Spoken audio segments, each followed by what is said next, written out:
ಎಲ್ಲ ಕಡೆ ಜನರಿಗೂ ಹತ್ರ ಆಗಿರುವಂಥ ಪಾತ್ರ ಇರಬಹುದೋ ಏನೋ. ಫಸ್ಟ್ ಟೈಮ್ ಆ್ಯಕ್ಷನ್ ಅಂದಾಗ ನಿಮ್ಮ reaction? It has given me everything. Cinema ಮತ್ತು ಸೀರಿಯಲ್ ನಾನು ಇದನ್ನು ಒಂದು ಶಾರ್ಟಲ್ಲಿ ಹೇಳ್ತೀನ, ಒಂದು ಟೇಕಲ್ಲಿ ಹೇಳ್ತೀನ ನಾನು ಅನ್ನೋದು ನನ್ನ ಚಾಲೆಂಜು. ಈ ಫೀಲ್ಡಲ್ಲಿ ನಾನು ಗಟ್ಟಿಯಾಗಿ ನೆಲೆ ಕಾಣ್ಬೋದು ಅಂತ ಅನಿಸ್ತಾ? ನನಗೆ ನಾನು ಇಷ್ಟ ಆಗ್ತಾಯಿಲ್ಲ, ಇನ್ನು ಜನರಿಗೆ ಇಷ್ಟ ಆಗ್ತಾಳ ಇವಳು. ಹೇಗೆ ಅಮ್ಮನ ಪಾತ್ರಗಳೇ ಕಂಟಿನ್ಯೂ ಆದವು? ಬಟ್ ಹಾಗಂತ ಬೇರೆ ಪಾತ್ರ ಮಾಡೋಕ್ಕೆ ಇಷ್ಟ ಇಲ್ಲ ಅಂತ ಅಲ್ಲ. ಇಲ್ಲಿ ಹರಿಣಿಯವರ ಯಶಸ್ವಿ ಇದೆ, ಇಬ್ಬರ ಪಾತ್ರ ಮಹತ್ವವಾದ. ನಮ್ಮ ತಾಯಿ ಸ್ಥಾನನ ನನ್ನ ಗಂಡ ತುಂಬಿದ್ದಾರೆ. ಹರಿಣಿಯವರ ಡ್ರೀಮ್ ರೋಲ್ ನಮ್ದು ಯಾವುದಾದ್ರು ಇದೆಯಾ ಅಥವಾ ಅದು ಸಿಕ್ಕಿದೆಯಾ? ಆ ಥರ ಪಾತ್ರಗಳನ್ನ ನಿಭಾಯಿಸೋಕೆ ನಾವು ಎಲ್ಲ ಸಿದ್ಧವಾಗಿದ್ದೀವಿ. ಆಗ ಕಂಡಂಥ ಸಿಚುವೇಶನು ಈಗ ನೀವು ನೋಡ್ತಾ ಇರೋಂಥ ಸಿಚುವೇಶನ್ ವ್ಯತ್ಯಾಸ ಈಗ ಒಂಥರ ಮದುವೆ ಮನೆ ಊಟ ಮತ್ತೆ ಫಾಸ್ಟ್ ಫುಡ್ ಊಟ ಥರ. ಈಗ ಫಾಸ್ಟ್ ಫುಡ್. ಶಿವಣ್ಣ ಅವರ ಬಗ್ಗೆ ಹೇಳೋದಾದ್ರೆ ಏನಿದೆ? ಒಂದು ದೊಡ್ಡ ಸ್ಕ್ರೀನಲ್ಲಿ ಕ್ಲೋಸ್ ಅಪ್ ಅಂದ್ರೆ ನಾನು ಶಿವಣ್ಣ ಇಬ್ಬರೇ ಪುನೀತ್ ಸರ್ ಅವರ ಬಗ್ಗೆ ಹೇಳೋದಾದ್ರೆ? ಅವ್ರು ಜನರಸ್ ಅನ್ನೋದು ಅವ್ರು ಹೋದ್ಮೇಲೆ ಗೊತ್ತಾಗಿತ್ತು, ಎಷ್ಟು ಕೈಂಡ್ ಮನುಷ್ಯ ಅಂದ್ರೆ ಅವರು. ನಿಮಗೆ ಏನು ಅನಿಸುತ್ತೆ ಕನ್ನಡ ಇಂಡಸ್ಟ್ರಿಯ ಫ್ಯೂಚರ್? ನಾನು ಅದ್ರ ಬಗ್ಗೆ ಏನು ಮಾತಾಡೋಕ್ಕಾಗೋದಿಲ್ಲ. ಸಿನಿಮಾ ಇರಲಿ, ಕಿರುತೆರೆ ಇರಲಿ, ಅಲ್ಲೊಂದಷ್ಟು ಪಾತ್ರಗಳು ಕಾಡ್ತಾ ಹೋಗ್ತವೆ. ಅದು ಬೆರಳಿಕೆಯಷ್ಟು ಮಾತ್ರ ಅಮ್ಮನ ಪಾತ್ರಗಳು ಕಣ್ಮುಂದೆ ಹಾದು ಹೋಗ್ತವೆ. ಅಂತಹ ಸಾಲಿಗೆ ಕಣ್ಮುಂದೆ ಸದಾ ಕಾಡುವಂತಹ ಪಾತ್ರಧಾರಿ ಅಂದರೆ ಹರಿಣಿ. ಹರಿಣಿ ಶ್ರೀಕಾಂತ್ ಯಾರಿಗೆ ಗೊತ್ತಿಲ್ಲ? ಬಹುತೇಕ ಜನರಿಗೆ ಗೊತ್ತು. ನಾನು ಹೇಳೋದಾದರೆ ಕನ್ನಡ ಸಿನಿಮಾ ಇಂಡಸ್ಟ್ರಿಯಲ್ಲಿ ಆಗಿರ್ಬೋದು ಅಥವಾ ಕಿರುತೆರೆ ಆಗಿರ್ಬೋದು, 5 ವರ್ಷ 10 ವರ್ಷ ಗಟ್ಟಿ ನೆಲೆಯಾಗಿ ಉಳ್ಕೊಂಡು ನಿರಂತರವಾಗಿ ಕೆಲಸ ಮಾಡ್ಕೊಂಡು ಹೋಗ್ಬೋದು. ಆದರೆ ಸತತ 3 ದಶಕಗಳ ಕಾಲ ಸಿನಿಮಾ ಮತ್ತು ಕಿರುತೆರೆಯಲ್ಲಿ ತನ್ನದೇ ಆದಂತಹ ಛಾಪನ್ನು ಮೂಡಿಸಿ ಇವತ್ತಿಗೂ ಕೂಡ ತಮ್ಮ ಪಯಣವನ್ನು ಮುಂದುವರಿಸಿರ್ತಕ್ಕಂಥ ನಟಿ ಹರಿಣಿಯವರು ನಮ್ಮ ಪಾಡ್ಕಾಸ್ಟ್ನ ಅತಿಥಿ. ಸಾಕಷ್ಟು ಸಿನಿಮಾಗಳಲ್ಲಿ ನಟಿಸಿದ್ದಾರೆ. ಅಷ್ಟೇ ಅಲ್ಲ, ಕಿರುತೆರೆಯಲ್ಲೂ ಕೂಡ ಅವರು ಇವತ್ತಿಗೂ ಕೂಡ ಕಾಣಿಸ್ಕೊಳ್ತಾ ಇದ್ದಾರೆ. ಅಂತಹ ನಟಿಯ ಜರ್ನಿ ಹೇಗಿದೆ ಅಥವಾ ಅವರ ಬಂದಂಥ ಹಾದಿ ಹೇಗಿತ್ತು, ಒಂದಷ್ಟು ಅವರ ಮಾತುಗಳಲ್ಲೇ ಕೇಳ್ತವಣ. ಮೇಡಮ್, ನಮ್ಮ ಪಾಡ್ಕಾಸ್ಟ್ಗೆ ಸ್ವಾಗತ. ಥ್ಯಾಂಕ್ ಯು, ನಮಸ್ಕಾರ. ತುಂಬ ಖುಷಿ ಆಯಿತು ನಿಮ್ಮ ಜೊತೆ ಮಾತಾಡ್ತಾ ಇರೋದು. ಭಾಳ ಖುಷಿ ಆಯಿತು. Thank you very much invite ಮಾಡಿದ್ದಕ್ಕೆ. Thank you madam. Madam, Harini ಅಂದ ತಕ್ಷಣ ಬಹುತೇಕ ಜನರಿಗೆ ಕಾಣೋದು ಅಮ್ಮ, ಮುದ್ದು ಅಮ್ಮನ ಪಾತ್ರ. ಹಾಗೆ ನಿಮಗೆ ಮುದ್ದು ಮಕ್ಕಳು ಇರ್ತಾರೆ, ಮುದ್ದು ಸೊಸೆಂದರು ಇರ್ತಾರೆ. ಸೊ ಹರಿಣಿಯವರ ಬಾಲ್ಯ ಹೇಗಿತ್ತು, ಅಲ್ಲಿಂದ ಶುರು ಮಾಡೋಣ. ಹಾಂ, ನಾನು ಬೇಸಿಕ್ಲಿ ನಮ್ಮದು ಏನೋ ಸಂಗೀತದ ಮನೆತನ. ಓಕೆ. ಅಂದರೆ ನಮ್ಮ ಮುತ್ತಜ್ಜಿ ಹಾಡ್ತಾಯಿದ್ರು, ನಮ್ಮ ಅಜ್ಜಿ, ನಮ್ಮ ತಂದೆ, ನಮ್ಮ ಚಿಕ್ಕಪ್ಪಂದರು, ನನ್ನ ಅಣ್ಣ, ನನ್ನ ಕಸಿನ್ಸು ಎಲ್ಲರೂ ಕೂಡ ಸಂಗೀತದಲ್ಲೇನೆ ಇನ್ವಾಲ್ವ್ ಆಗಿರೋರು, ಇಮ್ಮರ್ಸ್ ಆಗಿರೋರು ಅಂತ ಹೇಳ್ಬಹುದು. ಸೊ ಹಾಗಾಗಿ ಸದಾ ಕಾಲ ನನಗೆ ಕೇಳ್ತಾ ಇದ್ದಿದ್ದು ಸಂಗೀತ. ನಮ್ಮ ತಂದೆ ಮೃದಂಗ ನುಡ್ಸೋರು. ಬಟ್ ನನಗೆ ತುಂಬ ಹೆಚ್ಚು ಅಂದರೆ ಅಟ್ರಾಕ್ಟ್ ಆಗಿದ್ದು ಅಂತ ಹೇಳೋದಂದ್ರೆ ಡ್ಯಾನ್ಸ್. ಸೊ ಹಾಗಾಗಿ ನಾನೇ ಮೊದಲ ನೃತ್ಯಗಾರ್ತಿ ನಮ್ಮ ಮನೇಲಿ. ಬಟ್ ಕಲೆಗೆ ಸಂಬಂಧಪಟ್ಟಿದ್ದೆ ಯಾವುದೋ ಒಂದು ಆಯಾಮನ ನಾನು ಆಯ್ಕೆ ಮಾಡ್ಕೊಂಡೆ. ಕ್ಲಾಸಿಕಲ್ ಭರತನಾಟ್ಯ ಕಲ್ತಿದ್ದು. ಸೊ ಹಾಗಾಗಿ ನನ್ನ ಒಂದು ಜರ್ನಿ ಟು ಆರ್ಟ್ ನಮ್ಮ ತಾಯಿ ಹೊಟ್ಟೆಲಿದ್ದಾಗಿಂದನೇ ಪ್ರಾಯಶಃ ಶುರು ಆಗಿರಬಹುದು. ನಮ್ಮ ಅಣ್ಣ ಕೂಡ ಒಬ್ಬ ದೊಡ್ಡ ಲೆಜೆಂಡ್ರಿ ಪರ್ಕಷನಿಸ್ಟ್, ಆರ್ಟಿಸ್ಟ್. ನನ್ನ ಕಸಿನ್ಸ್ ಎಲ್ಲರೂ ಕೂಡ ಈಗ ನೆಕ್ಸ್ಟ್ ಜನರೇಷನ್ ಕೂಡ ಅದೇ ಹಾದಿಲಿ ಹೋಗ್ತಾ ಇದ್ದಾರೆ. ಸೊ ಅದೇ ಒಂದು ಖುಷಿಯಾದ ಸಂಗತಿ. ಓಕೆ, ನೀವು ಶಾಲಾ ದಿನಗಳಲ್ಲೇ ಅದು ನಿಮಗೆ ಡ್ಯಾನ್ಸ್ ಕಲೆ ಕರಗತ ಆಯಿತು? ಹಾಂ, ಶಾಲೆಯಲ್ಲಿ ಅಂದರೆ ನಂದು ವಾಣಿ ಸ್ಕೂಲಲ್ಲಿ ಓದಿದ್ದು. ಶಾಲೆಯಲ್ಲಿ ನಂಗೆ ಎಷ್ಟು ಎನ್ಕರೇಜ್ಮೆಂಟ್ ಸಿಕ್ತು ಅಂದರೆ, ಸಿಲ್ವರ್ ಜೂಬ್ಲಿ ಫಂಕ್ಷನಿಗೆ, ಸ್ಕೂಲ್ ಸಿಲ್ವರ್ ಜೂಬ್ಲಿ ಫಂಕ್ಷನಿಗೆ ನನ್ನದೇ ಒಂದು 2.5 hours ಪ್ರೋಗ್ರಾಮ್ ಆರ್ಗನೈಸ್ ಮಾಡಿದ್ರು ನಮ್ಮ ಸ್ಕೂಲ್ ಅವರು. ಸೊ ಅಂದರೆ ನಾನು ಹೇಳೋದೇನೆಂದರೆ, ಚಿಕ್ಕ ವಯಸ್ಸಿಂದನೂ ಎನ್ಕರೇಜ್ ಮಾಡ್ತಾ ಹೋದರೆ, ಅದನ್ನು ರೆಕಗ್ನೈಸ್ ಮಾಡಿ ಮಕ್ಕಳಲ್ಲಿ ಇರುವಂತಹ ಒಂದು ಟ್ಯಾಲೆಂಟ್ ಏನಿದೆಯೋ, ಚಿಕ್ಕ ವಯಸ್ಸಿಂದನೂ ಸ್ಕೂಲು, ಮನೆ ಅಷ್ಟೇ ಅಲ್ಲ, ಮನೆ ಗುರುಗಳು ಅಷ್ಟೇ ಅಲ್ಲದೆ ಸ್ಕೂಲಲ್ಲೂ ಕೂಡ ಅಷ್ಟೇ ಒಂದು ಎನ್ಕರೇಜ್ಮೆಂಟ್ ಕೊಟ್ಟರೆ ತುಂಬ ಖುಷಿ ಆಗುತ್ತೆ. ಸೊ ಒಂಥರ ಸ್ಕೂಲಲ್ಲೆಲ್ಲ ನಾನು ಪ್ರೋಗ್ರಾಮ್ ಮಾಡಿ ನೆಕ್ಸ್ಟ್ ಡೇ ಹೋದರೆ ಪ್ರತಿಯೊಬ್ಬರಿಗೂ ನಾನು ಗೊತ್ತು. ಹೆಂಗ ಅನ್ಸತ್ತೆ, ಒಂಥರ ಸ್ಕೂಲಲ್ಲಿ ಹೋಗ್ತಿದ್ದಂಗೆನೆ, ಇವಳು ನೆನೆ ಡಾನ್ಸ್ ಮಾಡಿಲ್ಲಲ್ಲ ತುಂಬಾ ಚೆನ್ನಾಗಿತ್ತು, ನೀನು ನೆನೆ ಡಾನ್ಸ್ ಮಾಡಿದ್ಯಲ್ಲ ತುಂಬಾ ಚೆನ್ನಾಗಿತ್ತು ಅಂತ. ಸೊ ಒಂಥರ ಎಕ್ಸೈಟ್ಮೆಂಟ್, ಖುಷಿ ಅನ್ಸೋದು. ಸೊ ಹಂಗೆ ಒಂದು ಸ್ಟಾರ್ಟ್ ಆಗಿದ್ದು. ಓಕೆ, ನೀವು SSLC ಮುಗಿಸಿದ ತಕ್ಷಣನೇ ನಿಮಗೊಂದು ಅವಕಾಶ ಸಿಗುತ್ತೆ, ಅದು ಆ್ಯಂಕರಿಂಗ್ ಮಾಡೋವಂಥದ್ದು. ಸೊ ಆಗ ಬಂದಾಗ ನಿಮಗೆ ಆ ಅವಕಾಶ ಬಂದಾಗ ನಿಮಗೆ ಫಸ್ಟ್ ಅನಿಸಿದ್ದು ಹೇಗೆ? ಭಯ ಏನಾದ್ರು ಇತ್ತ? ಅಂದರೆ ಆ್ಯಂಕರಿಂಗ್ ಮಾಡೋದು ಸುಲಭ ಅಲ್ಲ ಆಗಿನ ಕಾಲಕ್ಕೆ, ಅಂದ್ರೆ ಹೇಳ್ತಾ ಇರೋದು 30 ವರ್ಷದ ಹಿಂದೆ. ಎಸ್ 94 ನಾನು ಫಸ್ಟ್ ಶುರು ಮಾಡಿದ್ದು ಆ್ಯಂಕರಿಂಗು. ನಾನು ನನ್ನ ಫ್ರೆಂಡ್ಸ್ ಎಲ್ಲ ಒಟ್ಟಿಗೆ ಡಾನ್ಸ್ ಮಾಡ್ತಾ ಇದ್ವಿ. ಅವಾಗ ನನ್ನ ಫ್ರೆಂಡ್ ಒಬ್ಳು ಹೇಳಿದ್ಲು, ಅವಳು ಆ್ಯಂಕರಿಂಗ್ ಮಾಡೋಳು ಟಿವಿಲಿ.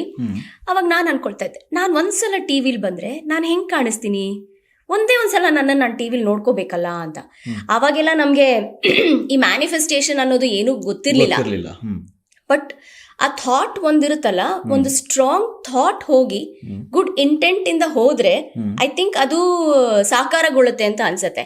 ನಾನು ಅನ್ಕೊಂಡೆ ಅಷ್ಟೇ.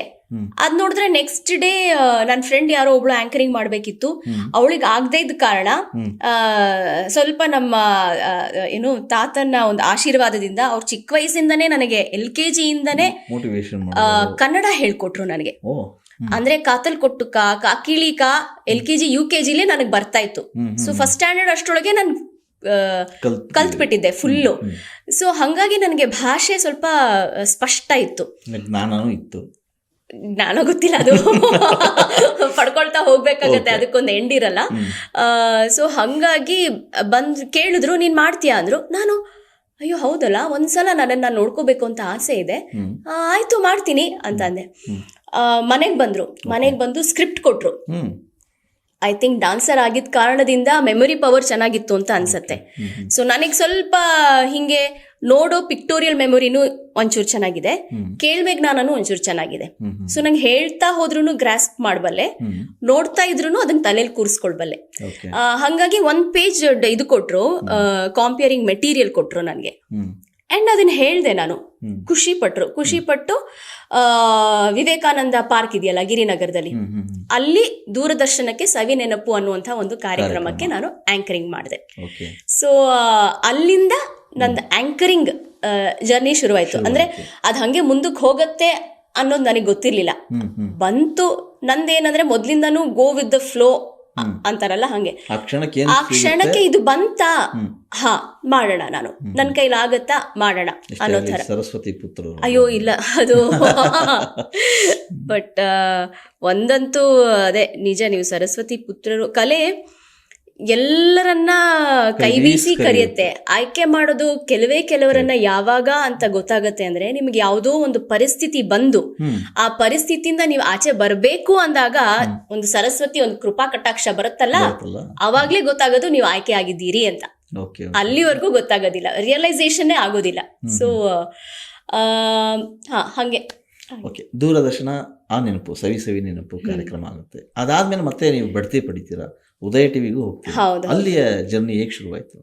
ಅದಾದ್ಮೇಲೆ ಉದಯ ಟಿವಿಗೆ ಟಾಪ್ 10 ಅಂತ ಒಂದು ಕಾರ್ಯಕ್ರಮ ಬರ್ತಾ ಇತ್ತು. ಅಂದ್ರೆ 10 ಹಾಡುಗಳು ರಿಲೀಸ್ ಆಗಿರುವಂತ 10 ಹಾಡುಗಳ ಒಂದು 10, 9, 8, 7 ಆ ತರ ಆರ್ಡರ್ ಅಲ್ಲಿ ಟಾಪ್ 1 ಸಾಂಗ್ ಅದ್ರ ಬಗ್ಗೆ ಮಾತಾಡ್ತಾ ಮಾಹಿತಿಯನ್ನ ಕೊಡೋದು. ತುಂಬಾ ಮಜವಾಗಿತ್ತು. ಅವಾಗೆಲ್ಲ ಆಂಕರಿಂಗ್ ಅಂದ್ರೆ ಒಂಥರ ಸ್ಕ್ರಿಪ್ಟ್ ಕೊಡೋರು, ಸ್ಕ್ರಿಪ್ಟ್ ಕೊಟ್ಟು ನಾನು ಇದನ್ನ 1 ಶಾರ್ಟ್ ಅಲ್ಲಿ ಹೇಳ್ತೀನ, 1 ಟೇಕ್ ಅಲ್ಲಿ ಹೇಳ್ತೀನ ನಾನು ಅನ್ನೋದು ನನ್ನ ಚಾಲೆಂಜ್. ನನಗೆ ನಾನೇ ಹಾಕೊಳ್ತಾ ಇದ್ದಂತಹ ಚಾಲೆಂಜು. ಅವರು ನೀನ್ ಹೇಳ್ಬೇಕಾಗಿಲ್ಲ, ಕಟ್ ಶಾರ್ಟ್ ತಗೋಬಹುದು ಅಂತ. ಆದ್ರೂ ನನ್ಗೆ ಏನೋ ಒಂದು ಕಿಚ್ಚು, ನಾನ್ ಮಾಡ್ಬೇಕು, ನನ್ ಮೆಮೊರಿ ಪವರ್ ಇದೆಯಾ, ನಾನ್ ಪ್ರೆಸೆಂಟ್ ಮಾಡ್ತೀನ ಚೆನ್ನಾಗಿ ಅಂತ, ಅದು ಒಂದು. ಸೊ ಟಾಪ್ 10 ಇಂದ ನನ್ನ ಎಂಟ್ರಿ ಶುರುವಾಯ್ತು ಉದಯ ಟಿವಿಗೆ. ಆಮೇಲೆ ಅಲ್ಲಿ ಒಂಥರ ಮನೆ ಮಗಳ ತರ ಆಗೋಗ್ಬಿಟ್ಟಿದ್ದೆ ನಾನು. ಪ್ರತಿಯೊಂದು ಒಂದು ಕಾರ್ಯಕ್ರಮಕ್ಕೂ ಹರಡಿ ಮಾಡ್ಲಿ ಅನ್ನೋ ತರ ಆಗ್ತಾ ಇತ್ತು. ಅಫ್ಕೋರ್ಸ್ ಜೊತೆಗೆ ಬೇರೆ ಬೇರೆ ಎಲ್ಲ ಆಂಕರ್ಸ್ ಇದ್ರು. ತುಂಬಾ ಒಳ್ಳೆ ಒಂದು ಹೆಲ್ದಿ ಅಟ್ಮಾಸ್ಫಿಯರ್ ಇತ್ತು.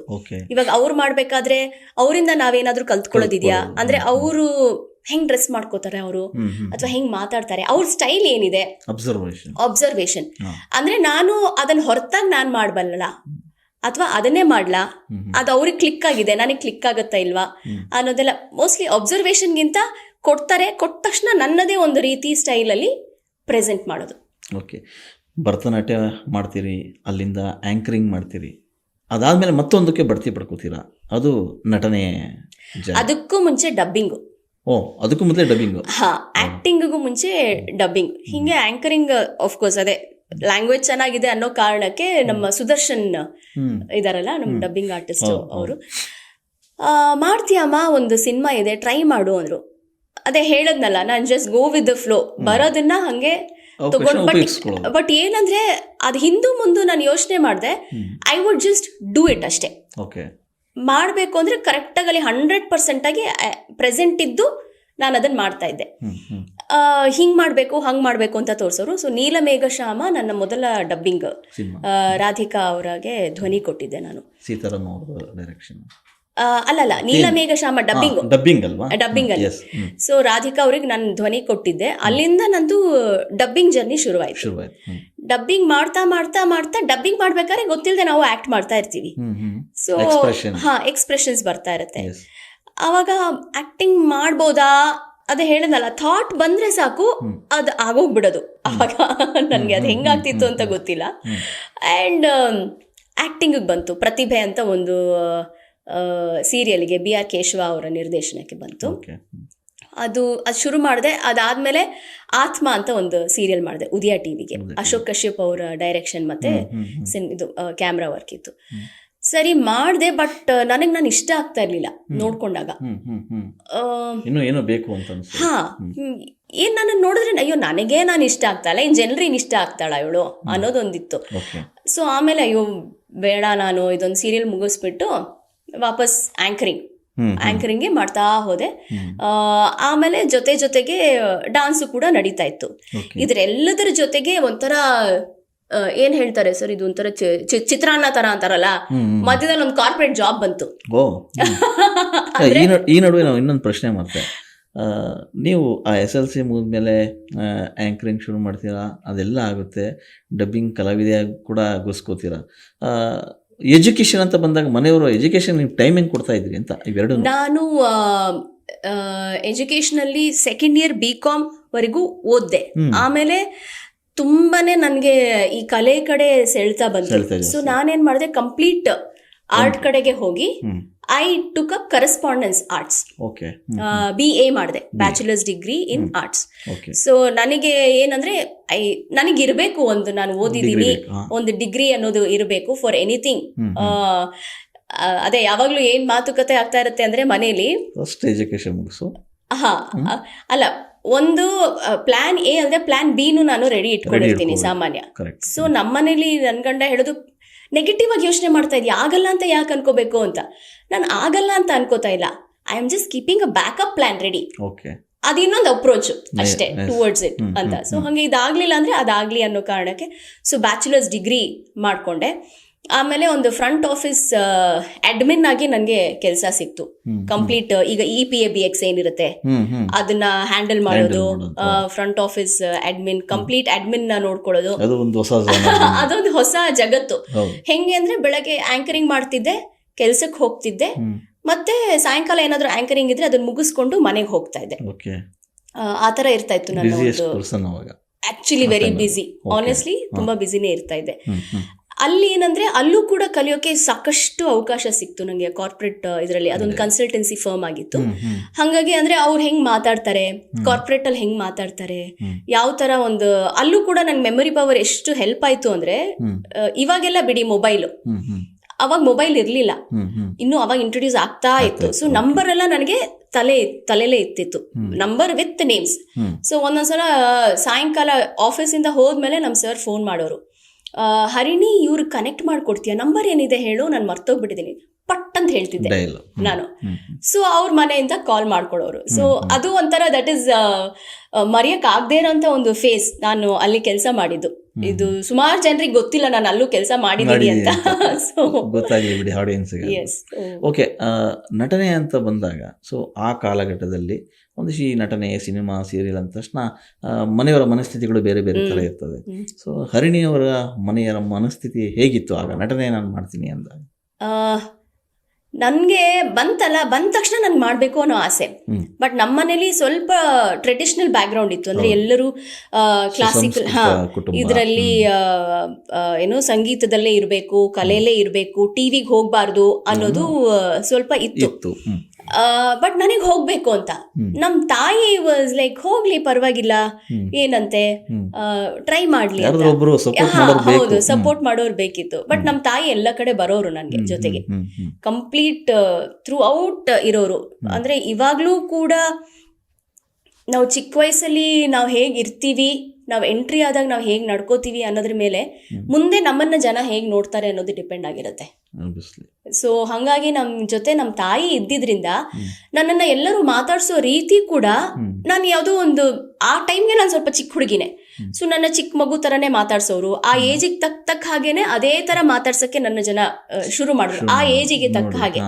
ಸೊ ಹಾಗಾಗಿ ನನಗೆಲ್ಲೂ ನನ್ನನ್ನು ಗ್ರಾಂಟೆಡ್ ಆಗಿ ತಗೊಂಡ್ರು, ನನ್ನ ತುಂಬ ಈಸಿಯಾಗಿ ಮಾತಾಡ್ಸ್ಬಲ್ರು ಅನ್ನೋದು ಯಾರಿಗೂ ಅನಿಸ್ಲಿಲ್ಲ. ಬಿಕಾಸ್ ನಮ್ಮಮ್ಮ ಯಾವಾಗಲೂ ನನ್ನ ಸೈಡಲ್ಲಿ ಇರ್ತಾ ಇದ್ರು.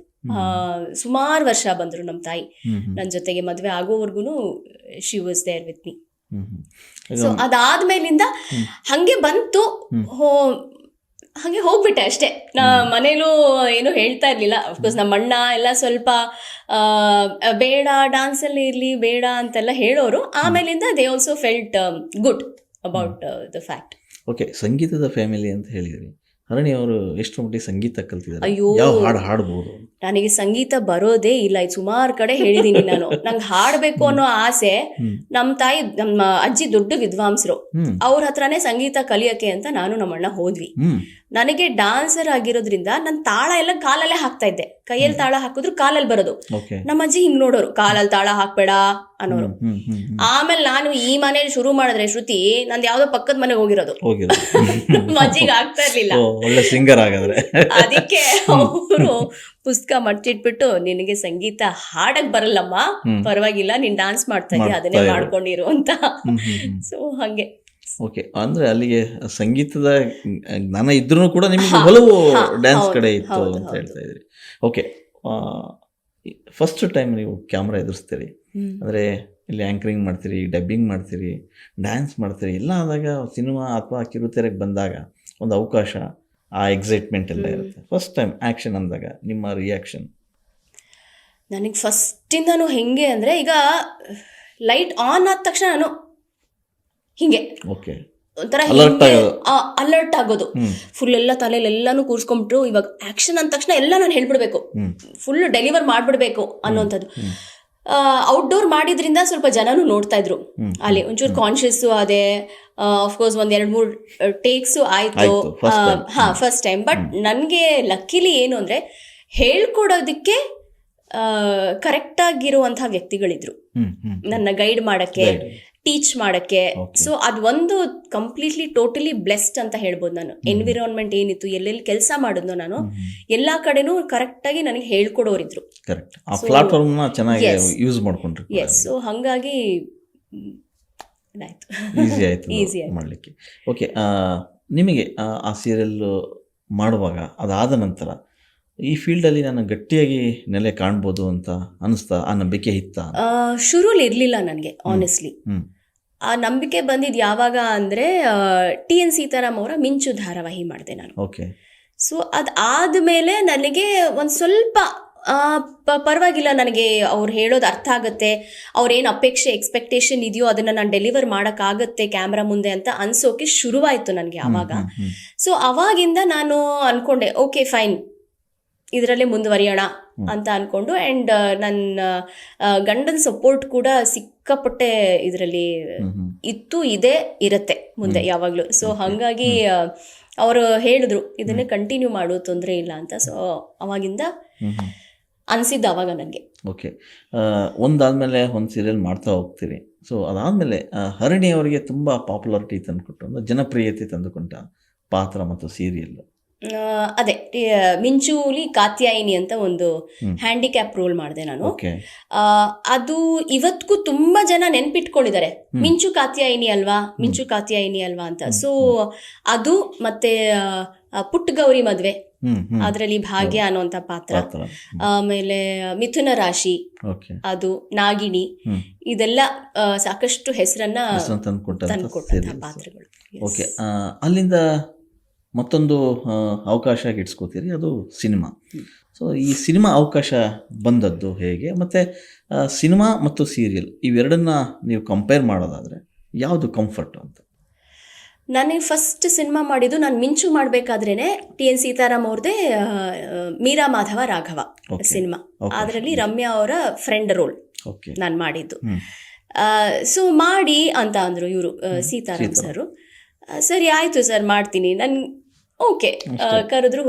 ಫಸ್ಟ್ ಶಾರ್ಟ್ ಇದ್ದಿದ್ದು ಸ್ಯಾಂಕಿ ಟ್ಯಾಂಕ್ ಇದರಲ್ಲಿ ಮೊದಲನೇ ಶಾರ್ಟ್ ಪಾರ್ವತಮ್ಮ ರಾಜ್ಕುಮಾರ್ ಅವರು ಕ್ಲಾಪ್ ಮಾಡಿದ್ರು. ನಂದು ರಮ್ಯಾ ಅವ್ರದ್ದು ಶಾರ್ಟ್ ಇತ್ತು. ಸೊ ಅಲ್ಲಿಂದ ಸಿನಿಮಾ ಅದಾದ್ಮೇಲೆ ಇನ್ನೊಂದು ಸಿನಿಮಾ ಬಂತು. ಸೊ ಅವಾಗ ಓಕೆ ಫೈನ್ ಮಾಡೋಣ ಅಂತ, ಸೀರಿಯಲ್ಲು ಸಿನಿಮಾ ಎರಡೂ ಬ್ಯಾಲೆನ್ಸ್ ಮಾಡ್ಕೊಂಡು ಹೋಗಬಹುದು ಅಂತ ಗೊತ್ತಾಯ್ತು. ಹಾಗಾಗಿ ನನ್ನ ಸಿನಿಮಾ ಜರ್ನಿ ಶುರುವಾಯಿತು. ಇಷ್ಟು ವರ್ಷದ ಜರ್ನಿಯಲ್ಲಿ ಹರಣಿಯವ್ರಿಗೆ ಯಾವತ್ತಾದರೂ ನಾನು ಈ ಫೀಲ್ಡಿಗೆ ಬಂದಿದ್ದು ಸರಿನೋ ತಪ್ಪು ಅನ್ನೋ ಅಂಶ ಏನಾದ್ರು ಕಾಡ್ತಾ, ಅಥವಾ ರೈಟ್ ರಾಂಗ್ ಅನ್ನೋ ಥರದ ಯೋಚನೆ ಏನಾದ್ರು ಮಾಡಿದ್ರಾ ಯಾವಾಗಾದರೂ? ಇಲ್ಲ ಸರ್, ನಾನು ಇದನ್ನ ನಾನು ಆಯ್ಕೆ ಮಾಡ್ಕೊಂಡಿಲ್ಲ. ನನ್ನನ್ನು ಆಯ್ಕೆ ಮಾಡ್ಕೊಂಡಿದ್ರಂತ ಈ ಫೀಲ್ಡ್ ಏನಿದೆ, it has given me everything. So ಎಲ್ಲೋ ಒಂದ್ ಕಡೆ ಸಮಯದ ಅಭಾವ ಅನ್ಸ್ಬೋದು ಅಷ್ಟೇ ವಿನಃ, ಅಂದ್ರೆ ಒಂದು ಫ್ಯಾಮಿಲಿ ಕಡೆಗೆ ಟೈಮ್ ಕೊಡೋಕ್ಕಾಗಿರ್ಬೋದು, ಇಲ್ಲ ಒಂದೊಂದು ರೆಸ್ಟ್, ಅದಷ್ಟೇ ಬಿಟ್ರೆ ಓ ಯಾಕಪ್ಪ ಬಂದೆ ಇಲ್ಲಿಗೆ ಅಂತ ಅನ್ಸಿದ್ದು ಇಲ್ಲ. ಆ ಥರ ಅಂತೂ ಇಲ್ಲ. I am happy. ನನಗೆ ಬರ್ತಾ ಇರುವಂಥ ಪಾತ್ರಗಳು ಸಿನಿಮಾದಲ್ಲಾಗಿರ್ಬೋದು, ಸೀರಿಯಲಲ್ಲಾಗಿರ್ಬೋದು, I am able to manage. And ಜನ ಕೂಡ ಅದೇ ಥರ ಅಕ್ಸೆಪ್ಟ್ ಮಾಡ್ತಾ ಇದ್ದಾರೆ. ಅದೊಂದು ಬ್ಲೆಸ್ಡ್ ಅಂತ ಹೇಳ್ಬೋದು. ಬಹುತೇಕ ಅರಣಿ ಅವರಿಗೆ ಹುಡ್ಕೊಂಬಂದಂಥ ಪಾತ್ರಗಳು ಅಮ್ಮನ ಪಾತ್ರಗಳು. ಸೊ ನೀವು ಬೇರೆ ಬೇರೆ ಸಿನಿಮಾಗಳಲ್ಲೂ ಕೂಡ ದೊಡ್ಡ ದೊಡ್ಡ ಸ್ಟಾರ್ ಜೊತೆಗೆ ಕೂಡ ನಡೆಸಿದಂಥವ್ರು. ಸೊ ಅಮ್ಮನ ಪಾತ್ರ ಅಂದಾಗ ಅದಕ್ಕೆ ಒಂದಿಷ್ಟು ತಯಾರಿಗಳು ಬೇಕಾಗ್ತದೆ. ಸೊ ಆ ಪಾತ್ರಕ್ಕೆ ಏನು ಬೇಕೋ ಅದು. ಸೊ ಹೇಗೆ ಅಮ್ಮನ ಪಾತ್ರಗಳೇ ಕಂಟಿನ್ಯೂ ಆದವು ಅಂತ? ಅದು ಹೇಗೆ ಕಂಟಿನ್ಯೂ ಆಯಿತು ಅಂತ ಗೊತ್ತಿಲ್ಲ. ಫಸ್ಟ್ ನಾನು ನನ್ನ ನಿಜ ಜೀವನದಲ್ಲಿ ತಾಯಿ ಆದಮೇಲೆ ಮೊದಲನೇ ತಾಯಿ ಪಾತ್ರ ಬಂತು ನನಗೆ. ನಾನು ಮಾಡಬಲ್ಲೆ ಅಂತ ನನಗೆ ಅನಿಸ್ತು. ಸೊ ಅಲ್ಲಿಂದ ಪುಟ್ಟಗೌರಿ ಮದುವೆ ಅದು. ಸೊ ಅಲ್ಲಿಂದ ತಾಯಿ ಪಾತ್ರ ಬರ್ತಾ ಹೋಯ್ತು. ನಾನು ಹಂಗೆ ಮಾಡ್ತಾ ಹೋದೆ ಅಷ್ಟೇ. ಆ್ಯಂಡ್ ಇನ್ನೊಂದು ಏನಂದ್ರೆ, ತಾಯಿ ಪಾತ್ರನೇ ಕೊಡ್ತಾರೆ, ಯಾಕೆ ಅಂತ ನನಗೂ ಗೊತ್ತಿಲ್ಲ. ಮೋಸ್ಟ್ಲಿ ದಟ್ ಇಸ್ ಅಕ್ಸೆಪ್ಟೆಡ್ ಅಂತ ಅನ್ಸತ್ತೆ. ಎಲ್ಲಾ ಕಡೆ ಜನರಿಗೂ ಹತ್ರ ಆಗಿರುವಂತ ಪಾತ್ರ ಇರಬಹುದು ಏನೋ.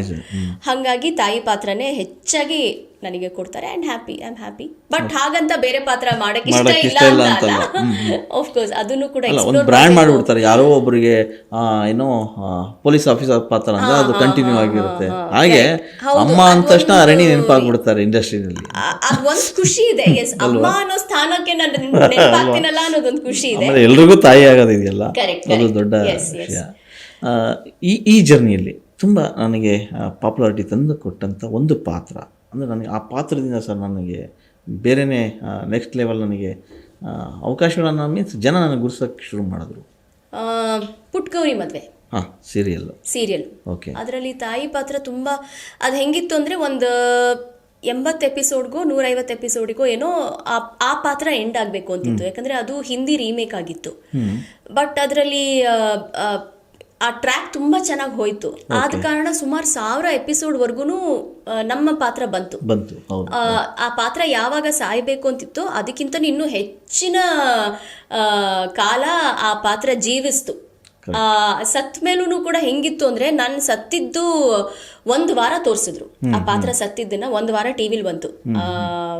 ಅಂದ್ರೆ ಅದು ಎಲ್ಲಾ ಶಾಸ್ತ್ರನೂ ಮಾಡಿದ್ರು ಅದ್ರಲ್ಲಿ. ಸೊ ಒಂಥರ ಲಿಟ್ರಲಿ ನನಗೆ ನಾನ್ ಸತ್ರೆ ಹಿಂಗಿರತ್ತೆ, ಇಷ್ಟು ಜನ ಅಳ್ತಾರೆ, ಇಷ್ಟು ಜನ ನೋಡ್ತಾರೆ, ಆ ಇಮ್ಯಾಜಿನೇಷನ್ ಅಲ್ಲಿ ಇದ್ರಿ ನೀವು ಅಂತ ನನಗೆ ರಿಯಾಲಿಟಿಗೆ ಹತ್ರವಾದಂಥ ಪಾತ್ರ.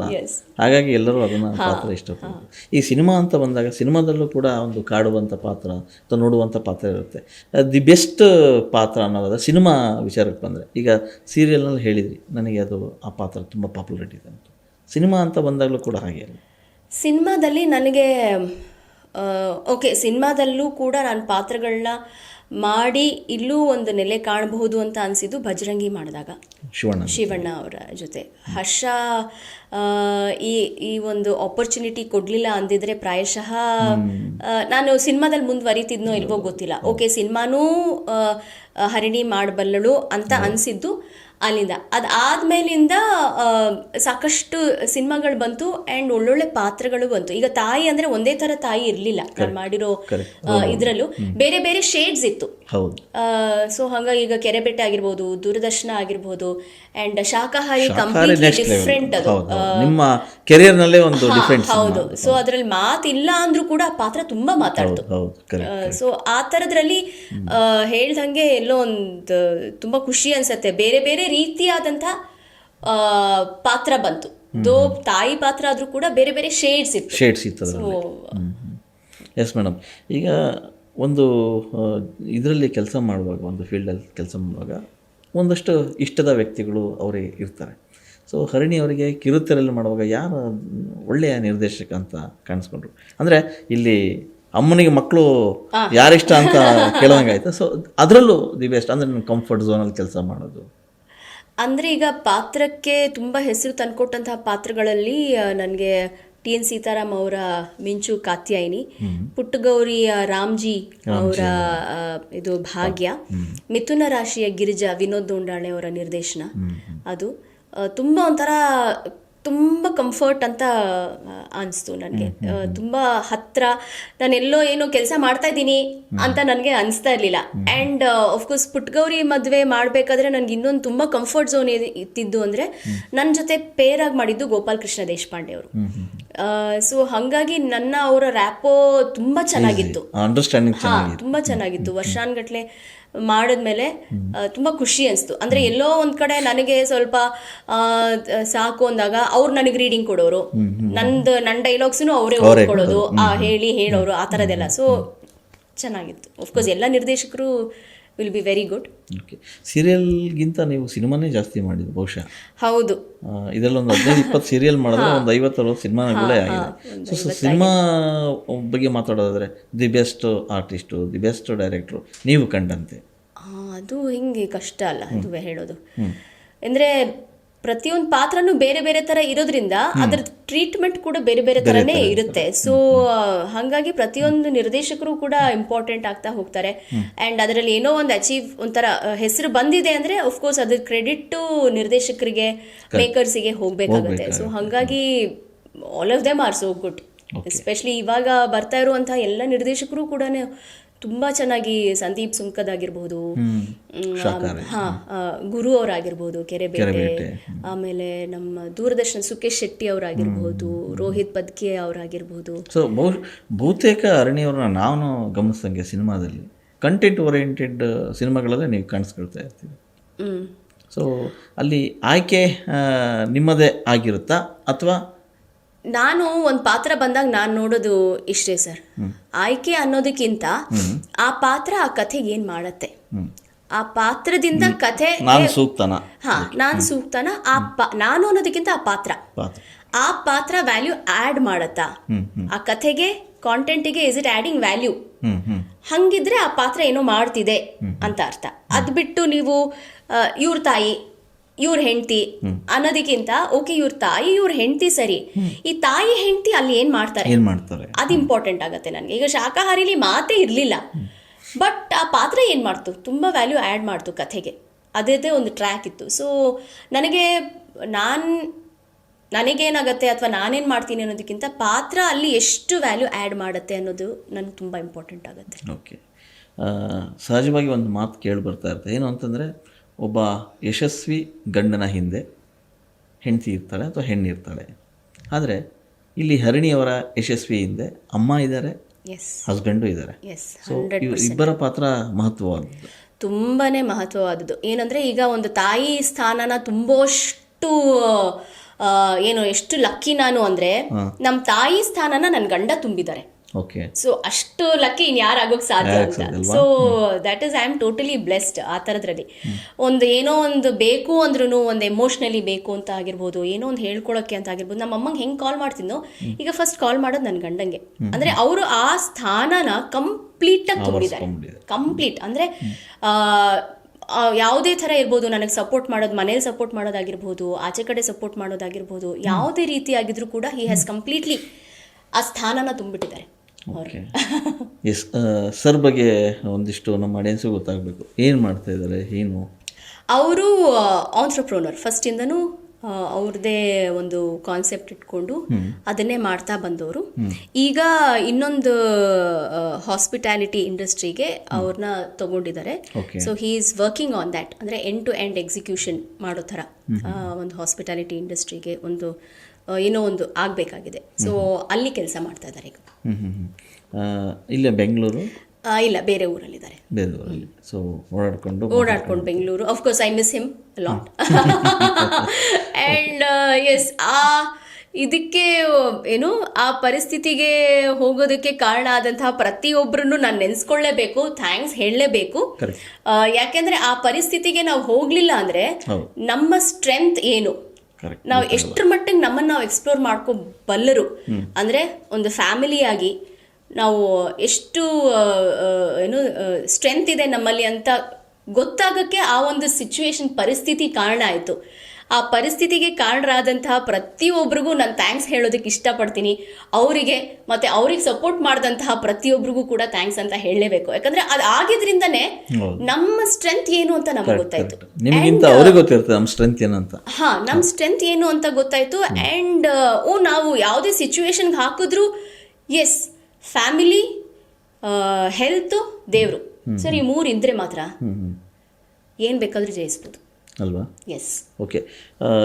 ಈ ಸೆಲೆಬ್ರಿಟಿ ಫೀಲ್ಡಲ್ಲಿ ಇರ್ತಂಥವ್ರಿಗೆ ಒಂದಷ್ಟು ಫ್ರೀಡಮ್ ತುಂಬ ಕಮ್ಮಿ. ಅಂದರೆ ಎಕ್ಸಾಂಪಲ್ ಎಲ್ಲಾದರೂ ಹೊರಗಡೆ ಹೋದರೆ ಒಂದಿಷ್ಟು ಫ್ಯಾನ್ಸ್ಗಳು ಅವರು ಇವರು ಬರೋ ಸಹಜ. ಸೊ ಹರಣಿ ಅವರಿಗೆ ಹೆಂಗೆ ಅಂದರೆ ಸುತ್ತಮುತ್ತ ಹೋಗ್ಬೋದು? ಅಯ್ಯೋ, ನಾನು ಮೆಟ್ರೋಲೆಲ್ಲ ಓಡಾಡ್ತೀನಿ ಸರ್. ನನಗೆ ಐ ಡೋಂಟ್ ಆ ಫೀಲೇ ಇಲ್ಲ ನಿಮಗೆ, ಸೆಲೆಬ್ರಿಟಿ ಅನ್ನೋ ಫೀಲೇ ಇಲ್ಲ ನಿಮಗೆ.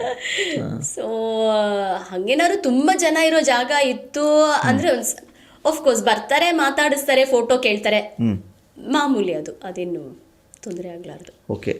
ಅಮ್ಮನ ಬಗ್ಗೆ ಹೇಳಿದ್ರಿ, ತಾತನ ಬಗ್ಗೆ ಹೇಳಿದ್ರಿ, ಅಪ್ಪನ ಬಗ್ಗೆ ಹೇಳ್ತಾ ಹೋದ್ರಿ, ಆಮೇಲೆ ನಿಮ್ಮ ಹಸ್ಬೆಂಡ್ ಬಗ್ಗೆ ಹೇಳಿದ್ರಿ.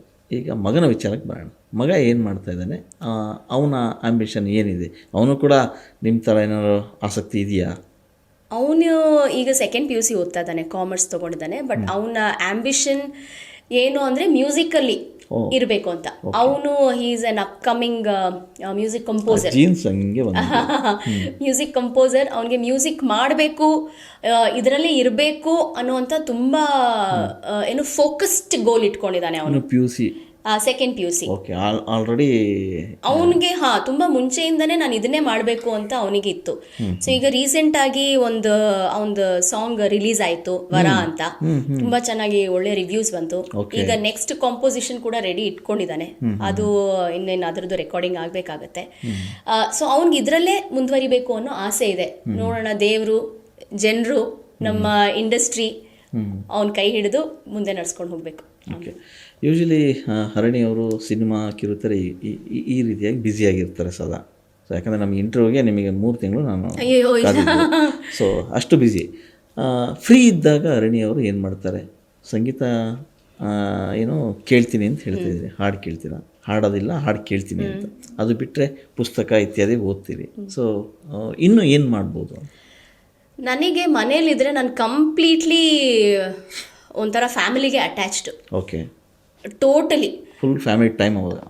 ಹೌದು, ಫುಲ್ ಫ್ಯಾಮಿಲಿಗೆ. ಅಂದ್ರೆ ಈಗ ಶೂಟಿಂಗ್ ಇದ್ರೂ ಬೆಳಗ್ಗೆಲ್ಲ ಏನ್ ಮಾಡ್ಬಿಟ್ಟು ಹೋಗ್ಬೇಕು ಅದೆಲ್ಲ ಮಾಡ್ಬಿಟ್ಟು ಹೋಗ್ತೀನಿ. ಬಟ್ ಇಲ್ಲದೆ ಇದ್ದಾಗ ಏನಂದ್ರೆ ಒಂಚೂರು ಟೈಮ್ ಸಿಗತ್ತೆ ನನಗೆ ಉಸಿರಾಡಕ್ಕೆ. ಸೊ ಕಂಪ್ಲೀಟ್ ಫ್ಯಾಮಿಲಿ ಜೊತೆಗೇನೆ ಇರ್ತೀನಿ.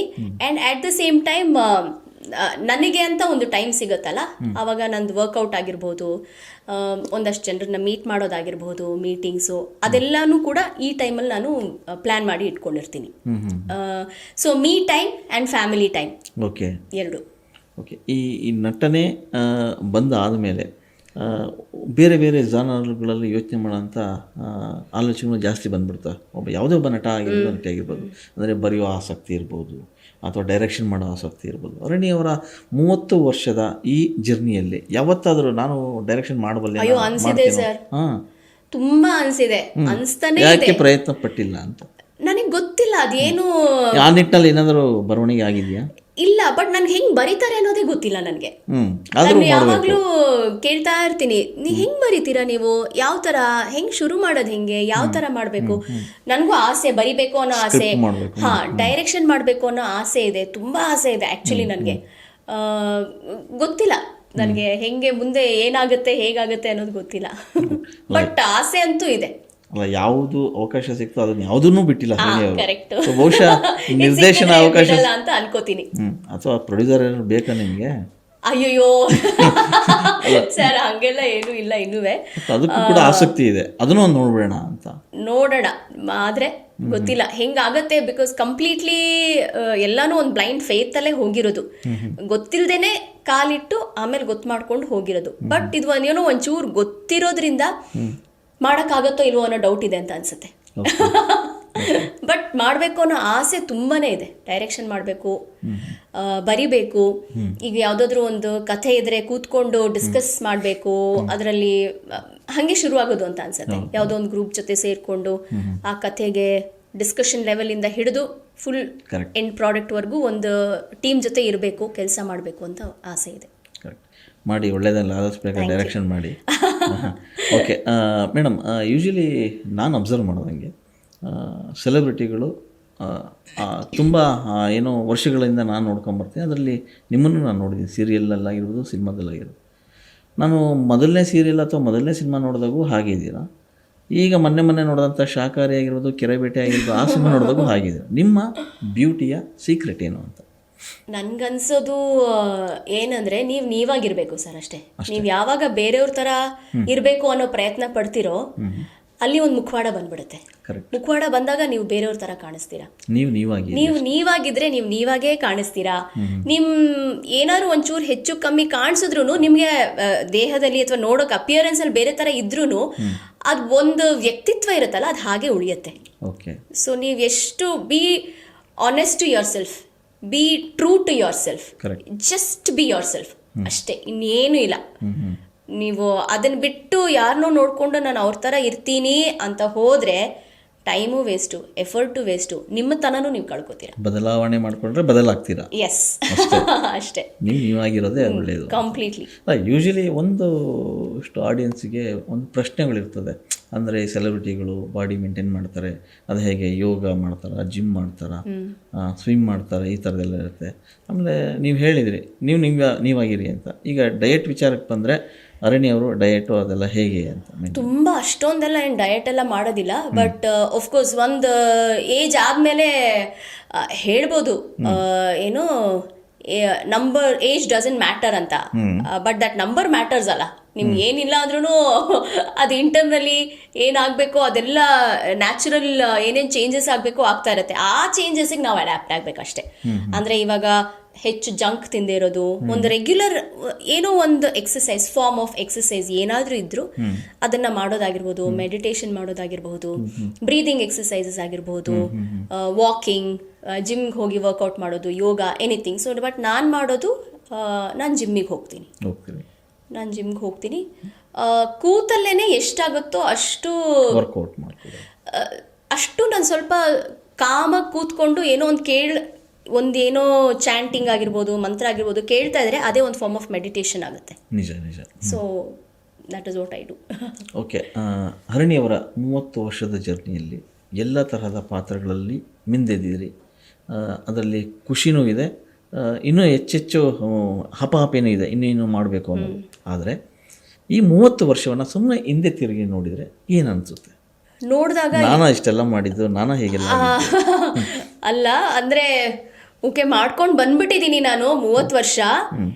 ನೆಕ್ಸ್ಟ್ ನಾನು ಏನು ಮಾಡಬೇಕು, ತುಂಬ ಏನೇನೋ ಬೇರೆ ಬೇರೆ ರೀತಿಯಾದಂಥ ಪಾತ್ರಗಳನ್ನ ಮಾಡಬೇಕು ಅನ್ನೋ ಆಸೆ ಇದೆ ನನಗೆ. ಅಂಥ ಒಂದು ಆಪರ್ಚುನಿಟಿ ಸಿಗುತ್ತಾ, ಅಂಥ ಒಂದು ಪಾತ್ರ ನನಗೆ ಸಿಗುತ್ತಾ ಅನ್ನೋ ಅಂಥ ನಿಲುವಿಗೆ ನಾನೀಗ ಆ ಜಂಕ್ಷನ್ ಅಲ್ಲಿ ಇದ್ದೀನಿ ನಾನು. ಇವಾಗ ರೈಟ್ ನೋ ಇರೋವಂಥದ್ದು ಏನಂದ್ರೆ, ಎಸ್, ಖಂಡಿತ ಇದೆ. ಏನೋ ಒಂದು ಬೇರೆ ರೀತಿಯಾದಂತಹ ಪಾತ್ರ, ಅಂದ್ರೆ ಇವಾಗ ಯಾವುದೋ ಒಂದು ರೀತಿ ಪಾತ್ರನ ಇವ್ರು ಮಾಡ್ತಾರೆ ಅಂತ ಹೇಳಿದ್ರೆ, ಅವ್ರು ಮಾಡ್ಸೋರು ಯಾರಿರ್ತಾರೋ ಅವರೇ ಅದನ್ನ ಮಾಡಿರ್ತಾರೆ. ಸೊ ಜನ ಅದಕ್ಕೆ ಅಡ್ಯಾಪ್ಟ್ ಆಗಿರ್ತಾರೆ. ಸೊ ಜನ ಅದನ್ನ ಬಿಟ್ಟು ಬೇರೆ ನೋಡ್ಬೇಕು ಅಂದಾಗ ಮೇಕರ್ಸ್ ಏನಿರ್ತಾರೋ ಅವರು ಕೂಡ ಅದೇ ರೀತಿ ಆಲೋಚನೆ ಮಾಡಿದ್ರೆ, ನಾವು ಕಲಾವಿದ್ರು ಎಲ್ಲಾ ರೀತಿ ಪಾತ್ರ ಮಾಡೋಕ್ಕೂ ರೆಡಿ ಇರ್ತೀವಿ ಸರ್. ಆದ್ರೆ ಅದೊಂದು ಆಪರ್ಚುನಿಟಿ ಅನ್ನೋದಿರುತ್ತಲ್ಲ, ಅದಕ್ಕೋಸ್ಕರ ಕಾಯ್ತಾ ಇದ್ದೀನಿ. ಅದೇ ವಿಚಾರಕ್ಕೆ ಬರ್ತೀನಿ.